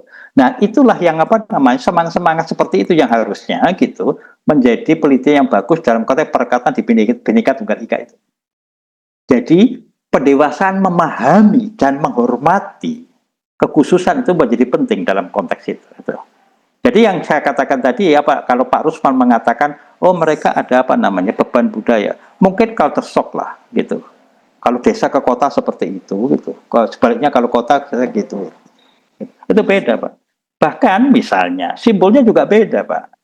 Gitu. Seorang yang orang Jawa yang kawin sama orang Madura di pinggiran pinggiran Jember itu gitu. Orangnya masih hidup nih. Gitu. Dia cerita ada kejadian lucu. Orang Madura itu terutama keturunan Madura maksudnya gitu. Kemana-mana bawa celurit itu. Maka orang Jawa mengadang ngapain malam-malam bawa celurit itu. Aman bawa celurit. Itu pada orang Jawa. Tapi orang Madura memandang orang Jawa itu sembrono. Malam-malam gak bawa celurit gitu kan gitu. Seakan-akan merasa jago aja. Kira-kira begitulah. Jadi memang pandangan itu beda gitu. Oleh karena itu, kembali pada Weber, meaning itu jadi penting. Gitu. Jadi orang misalnya dalam konteks apa yang diceritakan teman saya itu, malah juga diteliti itu. Orang Madura bawa celurit itu karena kosmosnya berbeda dengan orang Jawa. Jadi meaningnya kalau meaningnya kalau dia bawa celurit selama malam di pinggiran, bukan di kota loh ya, di pinggiran itu. Karena memandang bahwa itu untuk keamanan dirinya positif toh. Gitu. Positif. Orang Jawa beda lagi. Jadi memahami ini namanya cross culture issues namanya, gitu. Masalah-masalah cross culture itu. Jadi menarik dalam konteks pendekatan budaya ini, gitu. Apalagi di negara plural seperti kita ini. Oleh karena itu, ini menjadikan konteks pada saat seperti Pak Arief yang di KS itu melakukan intervensi sosial misalnya, hal seperti ini perlu diperhitungkan itu. Karena sekali menyinggung mereka, gitu, programnya akan jalan itu. Kira-kira begitu. Dan itu termasuk relevansi kebijakan-kebijakan pemimpin daerah itu. Harus sensitif terhadap karakter-karakter. Itu programnya akan macet di jalan. Kira-kira begitu. Itu konteksnya. Jadi teori sosial seperti ini itu menjadikan konteks untuk dipahami gitu dalam konteks kebijakan-kebijakan yang menjadi fokus kajian ilmu administrasi itu. Itu Pak Rusman jawaban saya. Ya. Siapa? Moga-moga bisa menjawab itu tadi. Ada apa lain? Oke. Kalau tidak ada, gitu, maka saya akan bergeser ke simel, gitu. Jadi waktunya kurang lebih tinggal setengah jam. George Simmel ini. Dan sekaligus menjawab pertanyaan Pak Rito, utang saya itu kan ya. Gitu. Jadi George Simmel itu menganalisa sosial itu berbeda dengan Durkheim. Kalau Durkheim itu lebih menyoroti entitas yang diikat oleh solidaritas, gitu. Dalam konsep fakta sosialnya, gitu. Maka analisa Simmel itu melihat masyarakat itu dalam konteks interaksinya dengan gitu dunia luarnya, gitu. Oleh karena itu bisa dikatakan di sini gitu Simmel itu ingin melihat gitu hubungan antara subjek orang pribadi itu dengan objektikal di luarnya. Itu. Kira-kira begitu. Dia mengkaji itu. Jadi yang penting untuk melihat katanya ya kita bisa coba tidak. Bukan dalam konteks sosial bondnya, ikatan sosialnya itu seperti Durkheim. Yang penting adalah interaksinya itu. Karena itu menonjol dalam kehidupan modern. Nah, dalam konteks ini gitu, Simmel itu gitu berkaitan dengan apa yang dikatakan Weber itu adanya kecenderungan semakin kosongnya makna hidup itu. Karena semua orang akhirnya dikalkulasikan atau orang direduksi cuma dinilai sebagai benda saja. Itu. Oleh karena itu misalnya dalam pertanyaan Pak Rito itu, nah di sini pertanyaan Pak Rito kan apa namanya the philosophy of money itu kan. Gitu. Dia katanya he explores the ways that money has transformed human interaction by making it possible for them to be impersonal. Sekarang jadi gini. Dia menulis tahun 1900. Jadi dia itu lebih apa namanya kurang lebih hidupnya sama dengan apa namanya periode Max Weber hidup itu. Bahkan Max Weber di mana ya? Apa di artikel lain? Itu dia mengagumi atau setidaknya dia mengakui pemikiran George Simmel tentang ini. Jadi the emptied meaning gitu. Semakin langkanya makna hidup itu gitu. Dia sedikit banyak diinspirasi oleh bukunya George Simmel ini tentang evolusi of money itu, di mana money, uang itu lebih menggantikan martabat manusia itu. Gitu. Coba lihat, itu bagaimana tidak jarang, terutama di lembaga-lembaga keuangan, khususnya bank, itu customer yang mendapat kecenderungan ini, customer yang mendapatkan perlakuan istimewa itu orang yang punya uang banyak, ya kan? Jadi orang yang punya uang banyak diperlakukan cenderung istimewa. Dan dalam kehidupan yang lain juga begitu. Lihat siapa di bandara itu yang mendapatkan luxury long yang luxury. Jadi kalau saya di ruang tunggu saja tuh, gitu. Karena masuk di apa namanya di long itu kan bayar juga. Jadi hanya orang yang mampu yang punya atau mendapatkan gitu perlakuan yang berbeda tuh. Itu. Jadi dilihat uangnya. Itu. Jadi yang dikatakan bahwa uang mentransformasi interaksi gitu. Itu kan semula hubungan manusia itu gitu antara sosok manusia dan sosok manusia, di mana punya martabat yang sama. Sekarang gitu mengalami reduksi katanya George Simmel. Orang siapapun dia gitu tidak jarang mandang manusia lain itu dilihat dari atributnya. Dia kaya apa tidak. Kalau kaya diutamakan gitu, kalau nggak kaya nanti saja. Kira-kira seperti itu. Berarti gitu di situ ada reduksi martabat manusia gitu bahwa manusia berharga lebih ditentukan oleh kekayaannya, atributnya, bukan esensi dia sebagai manusia itu. Itu maksudnya. Pak Rito moga-moga bisa menangkap ini. Itu. Jadi interaksi manusia dengan uang itu yang kemudian menggantikan urgensi gitu hubungan manusia dengan manusia.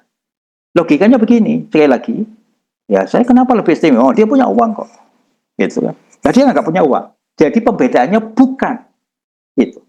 Apa namanya? Pembedanya apa namanya? Pelayanannya berbeda bukan karena manusia berbeda, sama-sama manusia, tapi punya uang apa tidak. Itu. Itu konteksnya. Nah, itu gejala yang umum. Gejala yang umum. Oleh karena itu, di kampung saya, di Jember nih, gitu. Sampai saya mengamati itu, ibu-ibu itu, mohon maaf itu, sama orang kaya, cucunya itu opname, itu disambangi sama ibu-ibu. Tapi ada ibu-ibu yang kurang berada, gitu, sakit parah, gitu, cenderung nggak dibesuk gitu. Saya pikir, oh ini gejala yang dikatakan simel itu. Bapak bukan harusnya, kalau saya cucunya, kan lebih baik maksudnya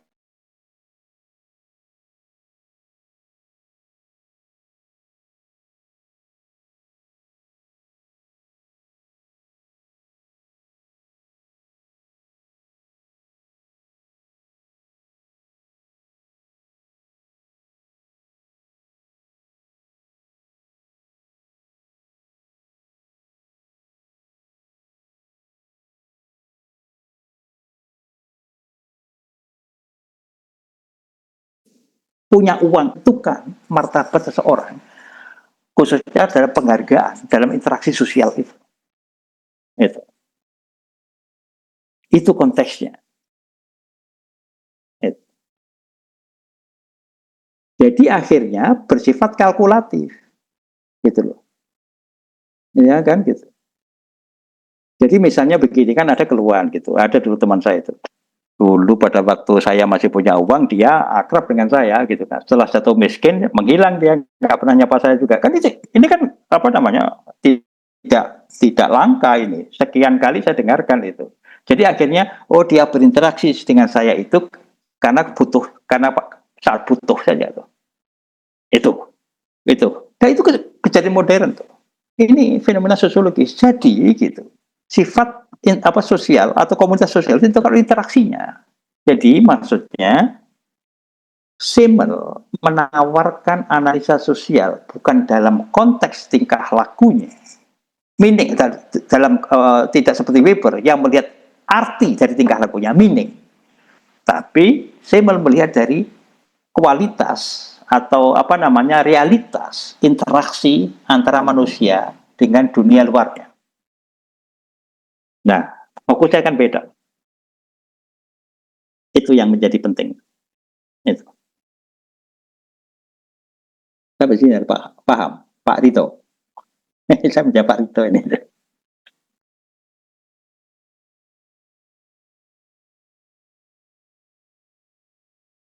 Pak Rito masih gabung?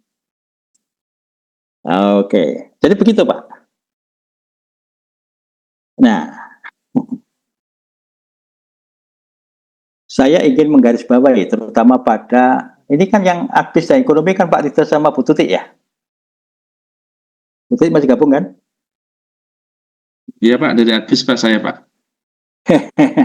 Sekarang, apa relevansi Simmel ini dalam konteks interaksi sosial? Adalah dalam konteks pelayanan. Oh, di administrasi bisnis, administrasi negara juga, administrasi publik juga ada pelayanan. Gitu. Karena terutama pelayanan yang menyangkut keuangan itu. Kenapa lembaga-lembaga keuangan itu cenderung begitu sangat ramah pada orang yang punya uang, tapi tidak begitu ramah pada orang nggak punya uang?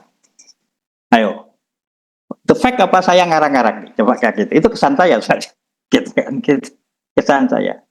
Oleh karena itu dalam konteks pelayanan sekarang ada counter gitu. Ada counter, ada ada alternatif pelayanan. Oh, sekarang ditekankan melayani dengan hati. Ya kan? Kan gitu, melayani dengan hati. Artinya yang saya tangkap adalah melayani bukan beda-bedakan karena kaya, tetapi melayani customer atau karena menjual jasa toh dengan persamaan bahwa mereka manusia, bukan atributnya. Itu konteksnya. Karena apa? Gitu. Orang kadang-kadang menggunakan status itu. Jadi orang beberapa saya mendapati termasuk dalam keluarga saya gitu. Karena datangnya ke bank itu nggak pakai mobil, pakai sepeda motor gitu. Ya dilayani sih gitu. Tapi orang yang pakai mobil gitu loh. Tapi setelah transaksinya itu gitu mencapai ratusan juta, baru itu baru ramah gitu kan, dilihat uangnya jadinya, bukan masalah status itu ya, status apa namanya, bukan status sebagai manusia itu. Nah disinilah gitu relevansi gitu filosofi money itu yang menyoroti bagaimana gitu reduksi penghormatan manusia lebih oleh atributnya daripada sosoknya sebagai manusia, itu relevansinya adalah konteks pelayanan. Apa kita bisa melayani tanpa melihat atributnya, tapi menjadi sosok manusianya? Saya pikir itu menjadi relevan, gitu. Di ilmu administrasi, terutama administrasi bisnis itu. Karena sekarang, bagaimana kita melayani dengan hati, misalnya. Dengan sepenuh hati. Kalau hati kan nurani, kan? Gitu. Dan nurani kan kita cenderung untuk didorong supaya bisa menempatkan diri kita pada orang lain. Jadi kalau kita jadi customer begitu kan, kira-kira nyaman dah. Kalau nggak nyaman jangan lakukan. Itu kira-kira. Itu simel. Itu simel. Nah, sampai di sini ada pertanyaan Pak Rito terutama. Saya udah menjawab nih, saya nggak punya utang sekarang.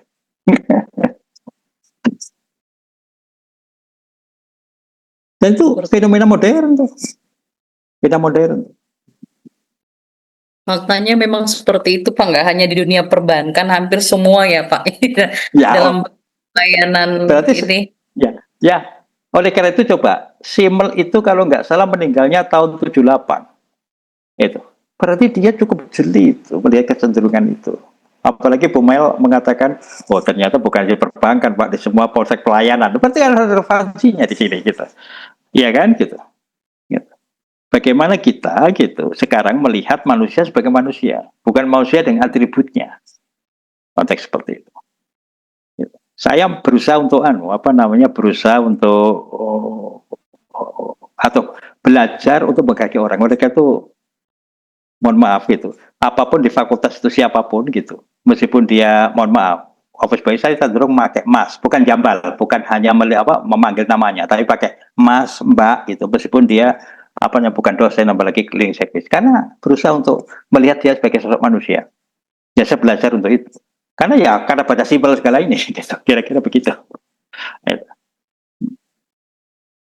Ya. Kan banyak kan, dulu pada waktu miskin dia seringnya setelah kaya nggak nyapa lagi tuh. Nah, coba aja kan bisa dijelaskan dengan begini-begini ini gitu konteksnya. Oke.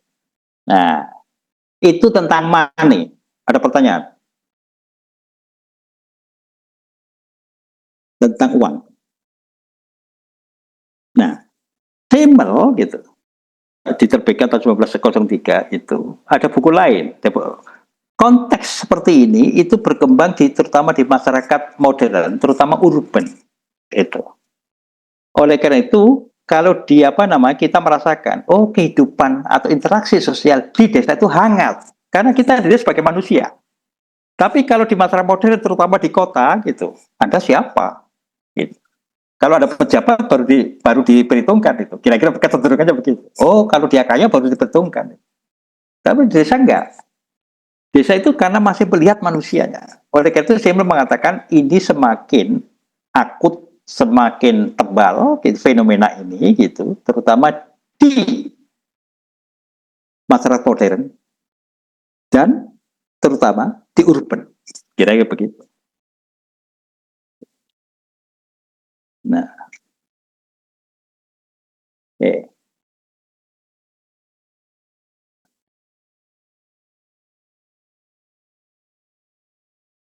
ada pertanyaan? Nah, yang kedua, dia Simmel itu mengatakan begini. Dengan semakin modern manusia itu, tantangannya begitu banyak. Itu. Karena apa? Karena tuntutan ekonomi juga semakin masif, gitu. Sehingga orang kadang-kadang, misalnya ini ilustrasinya itu, dituntut oleh tuntutan di luarnya, sehingga otonominya kurang. Misalnya ini di perumahan itu, gitu. Tidak jarang, mohon maaf ya pada ibu-ibu itu kalau menyinggung gitu. Kalau ceramah-ceramah dari Pak Dasar Latif misalnya, salah satu sumber korupsi itu, salah satunya juga karena dari istrinya, dari ibu-ibu itu. Diilustrasikan misalnya, gitu ada cerita. Masa Pak tetangga kita sudah punya mobil, kita nggak punya mobil gitu kan? Kita kira begitu kita. Ya, jadi otonomi itu semakin gitu dikendalikan oleh kekuatan di luarnya. Itu. Gitu. Masa tetangga kita punya TV, kalau dulu punya TV gitu ya kecil. Masa kita nggak bisa kayak begitu, gitu kan? Gitu. Jadi itu tuh lebih dikendalikan atau didrive oleh kekuatan di luar kita. Nah, dalam konteks modern sekarang ini, gitu, fenomena itu ada dalam bentuk yang lain. Kita dengan apa namanya smartphone ini, dengan WA, dengan apa TikTok, dengan YouTube, kita ada dibombardir dengan apa namanya, dibombardir dengan apa informasi itu. Apa yang kita jadi bingung, yang benar yang mana? Itu isunya. Jadi kekuatan sosial kepung kita itu, maka tantangannya yang dikatakan ini, the deepest problem of modern life adalah klaim to preserve autonomy. Jadi kalau kita mau otonom itu, di tengah gempuran informasi, TikTok, WhatsApp, apa namanya, apalagi YouTube dan sebagainya, maka kita harus menentukan yang benar yang mana. Kita harus check and recheck itu. Kalau enggak, maka kita termakan untuk itu, yang seringkali hoax itu kan. Gitu. Kita memberikan judgement gitu dari informasi yang salah. Gitu. Karena kita nggak punya otonom. Oleh karena itu cerdas itu penting dalam konteks memilih informasi. Itu konteksnya. Ini. Jadi ini adalah wujud lain interaksi manusia, sosok individu itu dengan dunia di luarnya. Nah sekarang tantangannya kalau dulu adalah apa namanya tentang money misalnya, ini sekarang adalah informasi. Yang begitu masif itu membentur kita. Terus kita yang benar yang mana ya? Gitu. Terus apa namanya? Kita semakin berat itu. Karena gempuran itu bukan hitungan hari, hitungan menit itu, hitungan detik itu. Dengan akses informasi yang tak terbatas ini. Nah, masalahnya sekarang gitu, apa kita masih punya otonomi untuk menyaring informasi yang benar sehingga tindakan kita dan kebijakan kita benar itu. Gitu. Tidak terprovokasi atau terdistorsi oleh informasi yang gembur kita macam-macam. Soalnya apa? Coba, kalau ada kritikus kemudian diimbangi oleh buzzer, gitu kan? Gitu ya enggak? Gitu. Buzzer kemudian dikritik, terus kita mau apa? Mana? Itu nggak mudah loh. Konteksnya seperti itu. Itu fenomena masyarakat modern. Disinilah salah satu pengembangan dari analisa Josemel dalam kata modern. Kalau dulu digempur dari tentang bagaimana uang itu semakin mendominasi interaksi manusia sehingga terjadi degradasi martabat manusia. Nah sekarang gempuran informasi menempatkan manusia itu gitu dalam kungkungan gitu, mana yang benar mana yang tidak gitu. Sehingga tantangan otonomi itu kalau dulu adalah bagaimana mempertahankan martabat manusia di tengah pentingnya ya, apa uang gitu. Tapi dalam konteks yang apa buku yang berikutnya adalah bagaimana manusia itu tetap survive sebagai sosok yang otonom menghadapi gempuran informasi. Jadi tetap relevan ini apa namanya pandangan Semel itu. Itu konteks terutama di studi komunikasi. Itu Semel. Saya nggak tahu bagaimana perasaan Bapak Ibu? Kalau saya baca kayak gini asik juga. Orang-orang itu sebelum kita sekolah udah pinter-pinter itu orang-orang itu. Dan kita pakai itu namanya teorinya untuk menjelaskan fenomena kontemporer. Oke. Ada pertanyaan? Kalau tidak ada, maka saya menjelaskan yang terakhir itu the philosophy of vision itu. Vision menyangkut apa namanya menyangkut pakaian ini. Jadi vision itu gitu bisa berfungsi ganda menurut Semel itu, simple aplikasi itu. Jadi seragam itu gitu bisa gitu apa namanya mohon maaf ya sebentar ya. Ini kok mau dibersihkan ruangan sebentar.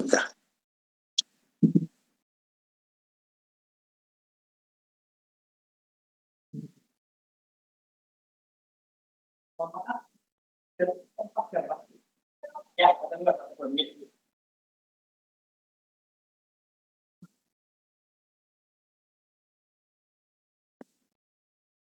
Mohon maaf ini, apa namanya, tadi workshop sudah selesai, ruangannya dibersihkan, saya takut dikunci aja ruangannya ini gitu. Saya udah izin. Oke. Nah, dari mana tadi? Oh, tentang vision itu. Jadi vision itu katanya itu juga menentukan interaksi katanya. Vision baju ini gitu. Coba lihat katanya. Pada saat ini disebutkan di sini kalau nggak salah, sebentar.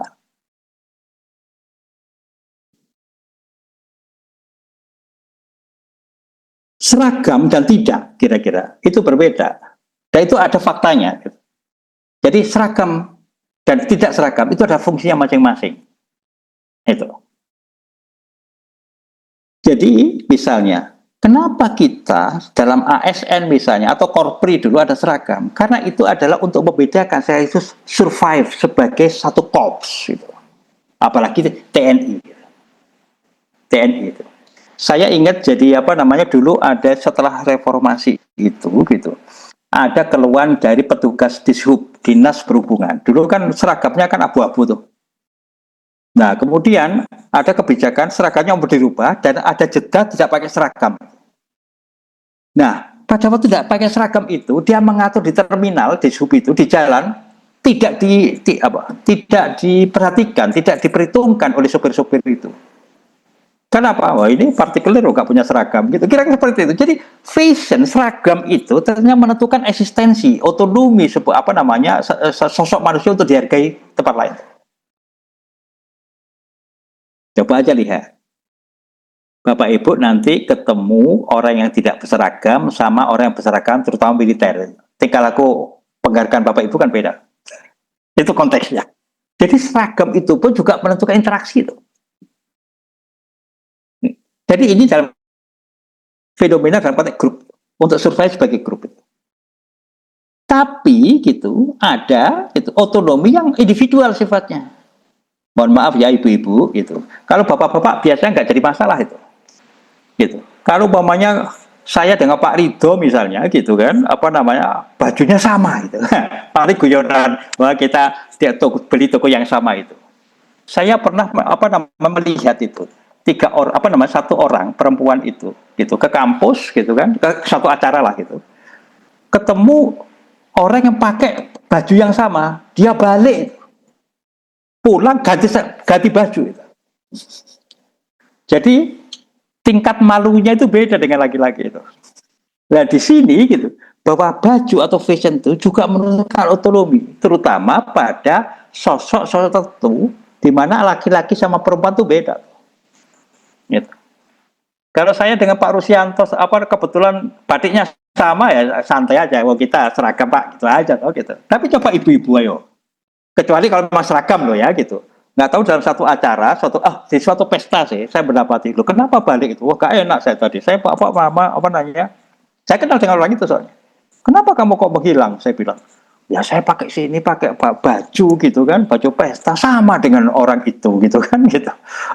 Akhirnya saya balik ganti baju baru datang lagi. Nah ini adalah bukan masalah baik buruk gitu. Itu adalah fenomena sosial yang memang ada gitu. Bahwa baju juga menentukan interaksi itu. Jadi ada kalangan di kalangan wanita terutama gitu. Persamaan baju, kecuali kalau dalam konteks dinas seragam, itu persamaan baju itu menentukan keengganan untuk berinteraksi. Tapi kalau di kalangan bapak itu tidak terlalu masalah. Itu masalah fashion. Jadi bukan hanya masalah uang, masalah tentang komunikasi misalnya gitu. Masalah fashion baju itu juga untuk bisa menganalisa sosial dalam konteks interaksi tadi. Bahwa baju itu menentukan pola interaksi itu. Nah, orang yang sensitif, mohon maaf ini, kalau protes kesimpel aja gitu. Kecenderungan itu di wanita di sini loh ya, di Indonesia. Kalau pesta terus ada yang seragamnya sama itu, biasanya enggan untuk melanjutkan itu. Ganti baju dulu tuh, kira-kira begitu. Saya menjelaskan itu bukan untuk mengolok, tapi untuk melihat bahwa itu hasil juga pengamatan saya sendiri, karena orang yang dari pesta itu pulang dulu untuk ganti pakaian karena ada pakaian yang sama. Jadi dia punya otonom bahwa saya punya otonom punya baju sendiri. Jadi baju itu merupakan hasil keputusan dia sebagai sosok individu untuk membedakan dengan orang lain dalam konteks itu. Sehingga kalau beda, siap yakin dan confident dalam konteks interaksi dengan mereka. Tapi kalau bajunya sama, gitu, kecuali seragam, gitu, menurut mereka enggan, karena ada rasa malu tadi, terutama di kalangan wanita. Nah itu ada. Jadi, gitu, philosophy of fashion itu, ya, dalam bukunya tahun 1905 itu. Gitu. Jadi fashion is a product of class division and operates itu double function of holding given circle together and same time closing off from others gitu. Jadi fashion itu bisa mengakrabkan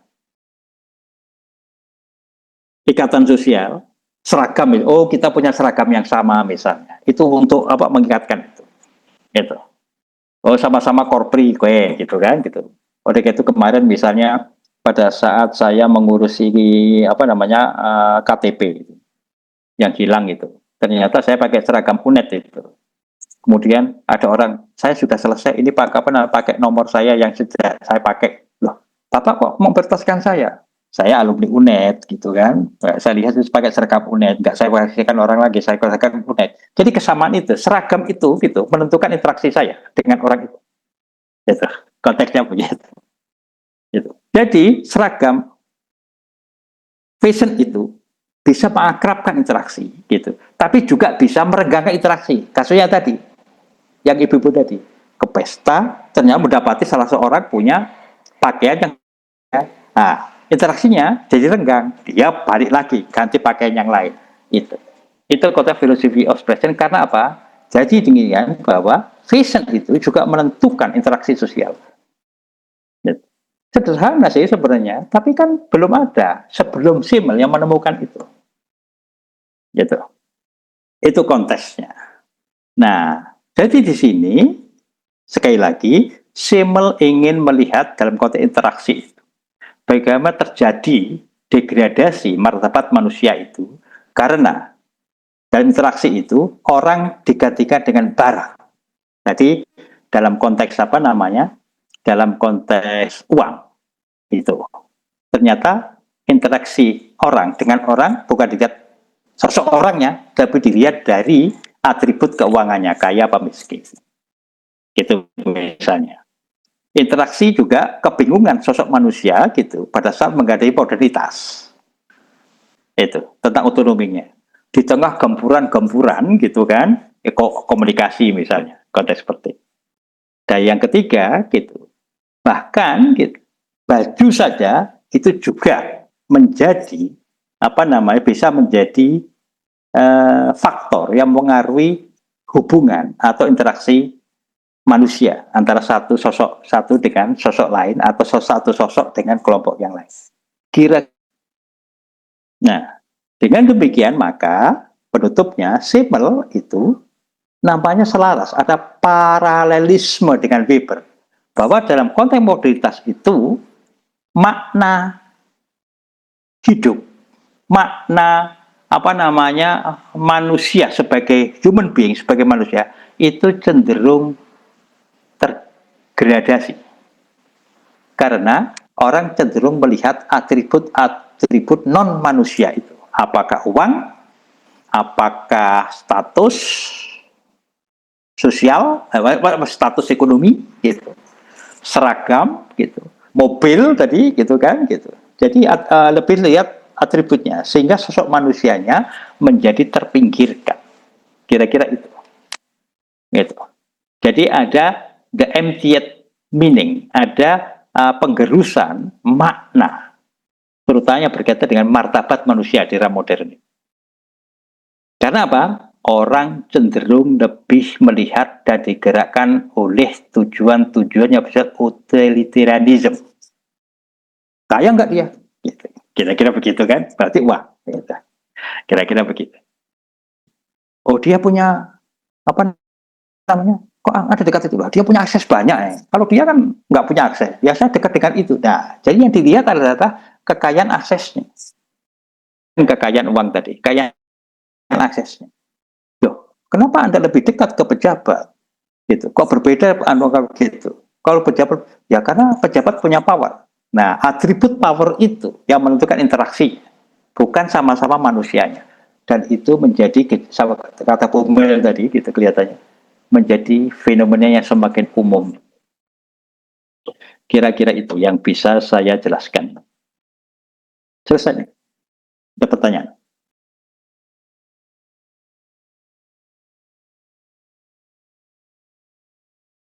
Dijemput sudah tarhim nih kelihatannya. Coba Marit. Iya Pak, kamu tarhim Pak. Iya, sudah tarhim. Oke, ini kuliah terakhir.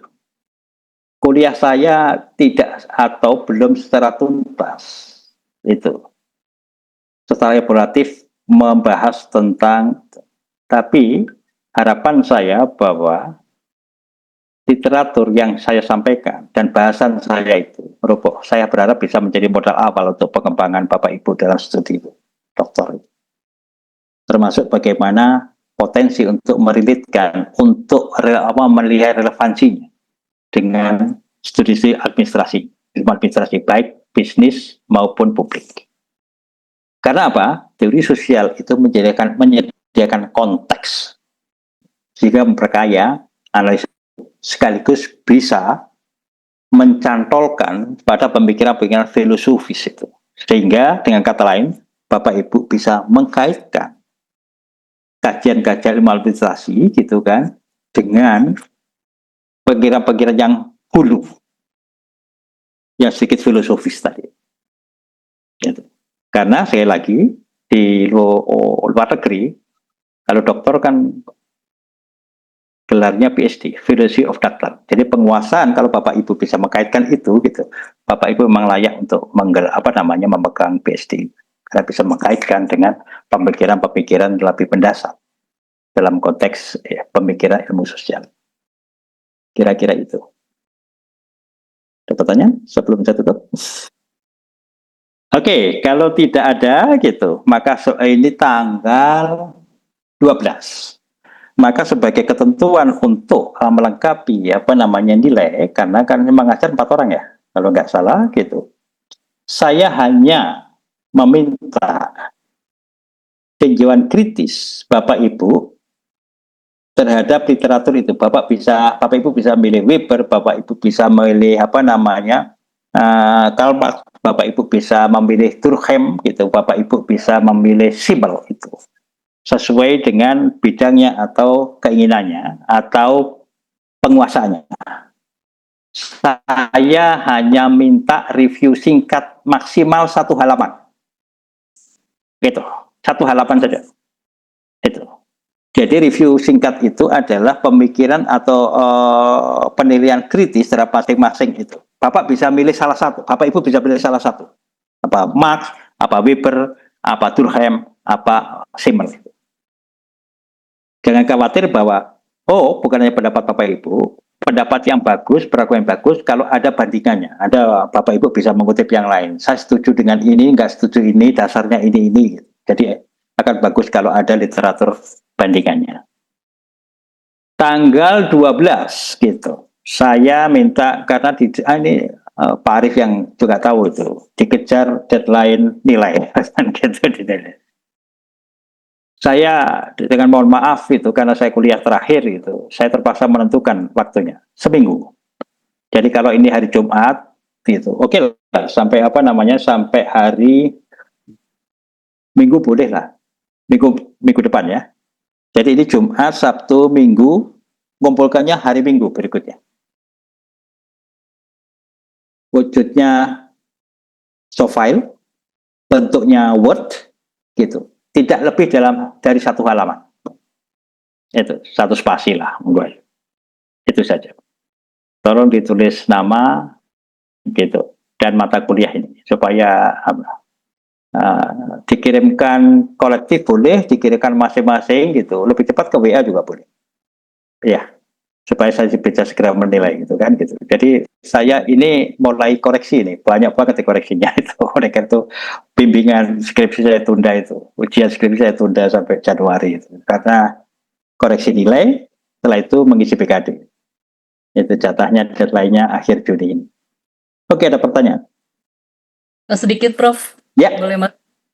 Dari semua teori yang sudah dijelaskan, adakah teori yang bisa dicantolkan atau berkaitan dengan saya ingin menulis disertasi tentang kegagalan implementasi kebijakan program bank sampah itu, Prof. Kira-kira dari teori-teori tadi, adakah yang saya bisa jadikan sebagai rujukan teorinya? Nah, dilihat dari konteksnya, Bu. Gitu. Kalau konteksnya itu dalam konteks tool analysis, itu adalah Ibu bisa untuk kaya lah, lebih kaya dari saya dan dari teori-teori yang kontemporer, terutama ilmu administrasi tentang kebijakan. Tapi kalau kebijakan itu kenapa tidak tidak berjalan, maka Ibu sudah perlu melihat konteksnya. Masyarakatnya gimana sih, terutama pada masyarakatnya itu. Kalau masyarakatnya itu bisa menyangkut masyarakat, Ibu bisa melihat apa itu yang relevan itu Weber, gitu kan? Gitu. Jadi juga Karl Marx, misalnya, tidak ada kesadaran tentang sampah itu, gitu kan? Gitu, kesadaran itu. Apakah memang itu karena kurang sosialisasi, gitu? Itu ke Weberian. Tapi karena mereka tidak punya akses informasi, kalau nggak punya informasi itu maksiat bisa dipakai. Jadi maksudnya gitu, bukan kebijakannya, Bu, tapi misalnya efektif enggak, maka pada saat itu menyinggung manusianya atau konteks sosialnya, maka Ibu bisa mengkaitkan kepada salah satu yang relevan itu. Itu saya katakan bahwa ilmu sosial klasik modern itu menyediakan atau membantu Bapak Ibu menganalisa konteksnya, ilmu administrasi. Gitu. Jadi kan Ibu fokusnya di kebijakan. Kan kebijakan kenapa berhasil? Jangan-jangan masyarakat. Kalau menyentuh masyarakat, maka itu baru bisa dikaitkan. Teori sosial apa yang relevan untuk menjelaskan masyarakatnya. Kira-kira begitu. Siap, terima kasih banyak. Lain? Oke. Terima kasih atas perhatiannya selama ini, dalam 4 kali pertemuan. Saya sangat menikmati kelas yang kelas ini karena banyak pertanyaan, kadang-kadang menggelitik itu yang katanya tadi sensitif, menurut saya nggak sensitif lah itu untuk kelas ini. Saya justru merindukan pertanyaan-pertanyaan kritis itu gitu. Karena S3, apalagi ini S3, apalagi mohon maaf sebagian besar juga dosen gitu. Jadi biasa ini diskusi akademik gitu. Nah, karena pertemuan konteks kuliah ini, maka saya mohon, selain terima kasih, saya mohon maaf kalau saya ada yang tidak berkenan, baik dalam menjelaskan maupun ilustrasi yang saya sampaikan, gitu kan. Tapi niat saya baik untuk memperjelas dari teori yang seringkali bersifat abstrak gitu. Dan seperti biasa, gitu, sebagai orang yang belajar jadi guru yang baik, doa saya yang tulus dan terbaik untuk Bapak Ibu untuk sukses, baik selama kuliah maupun setelah kuliah.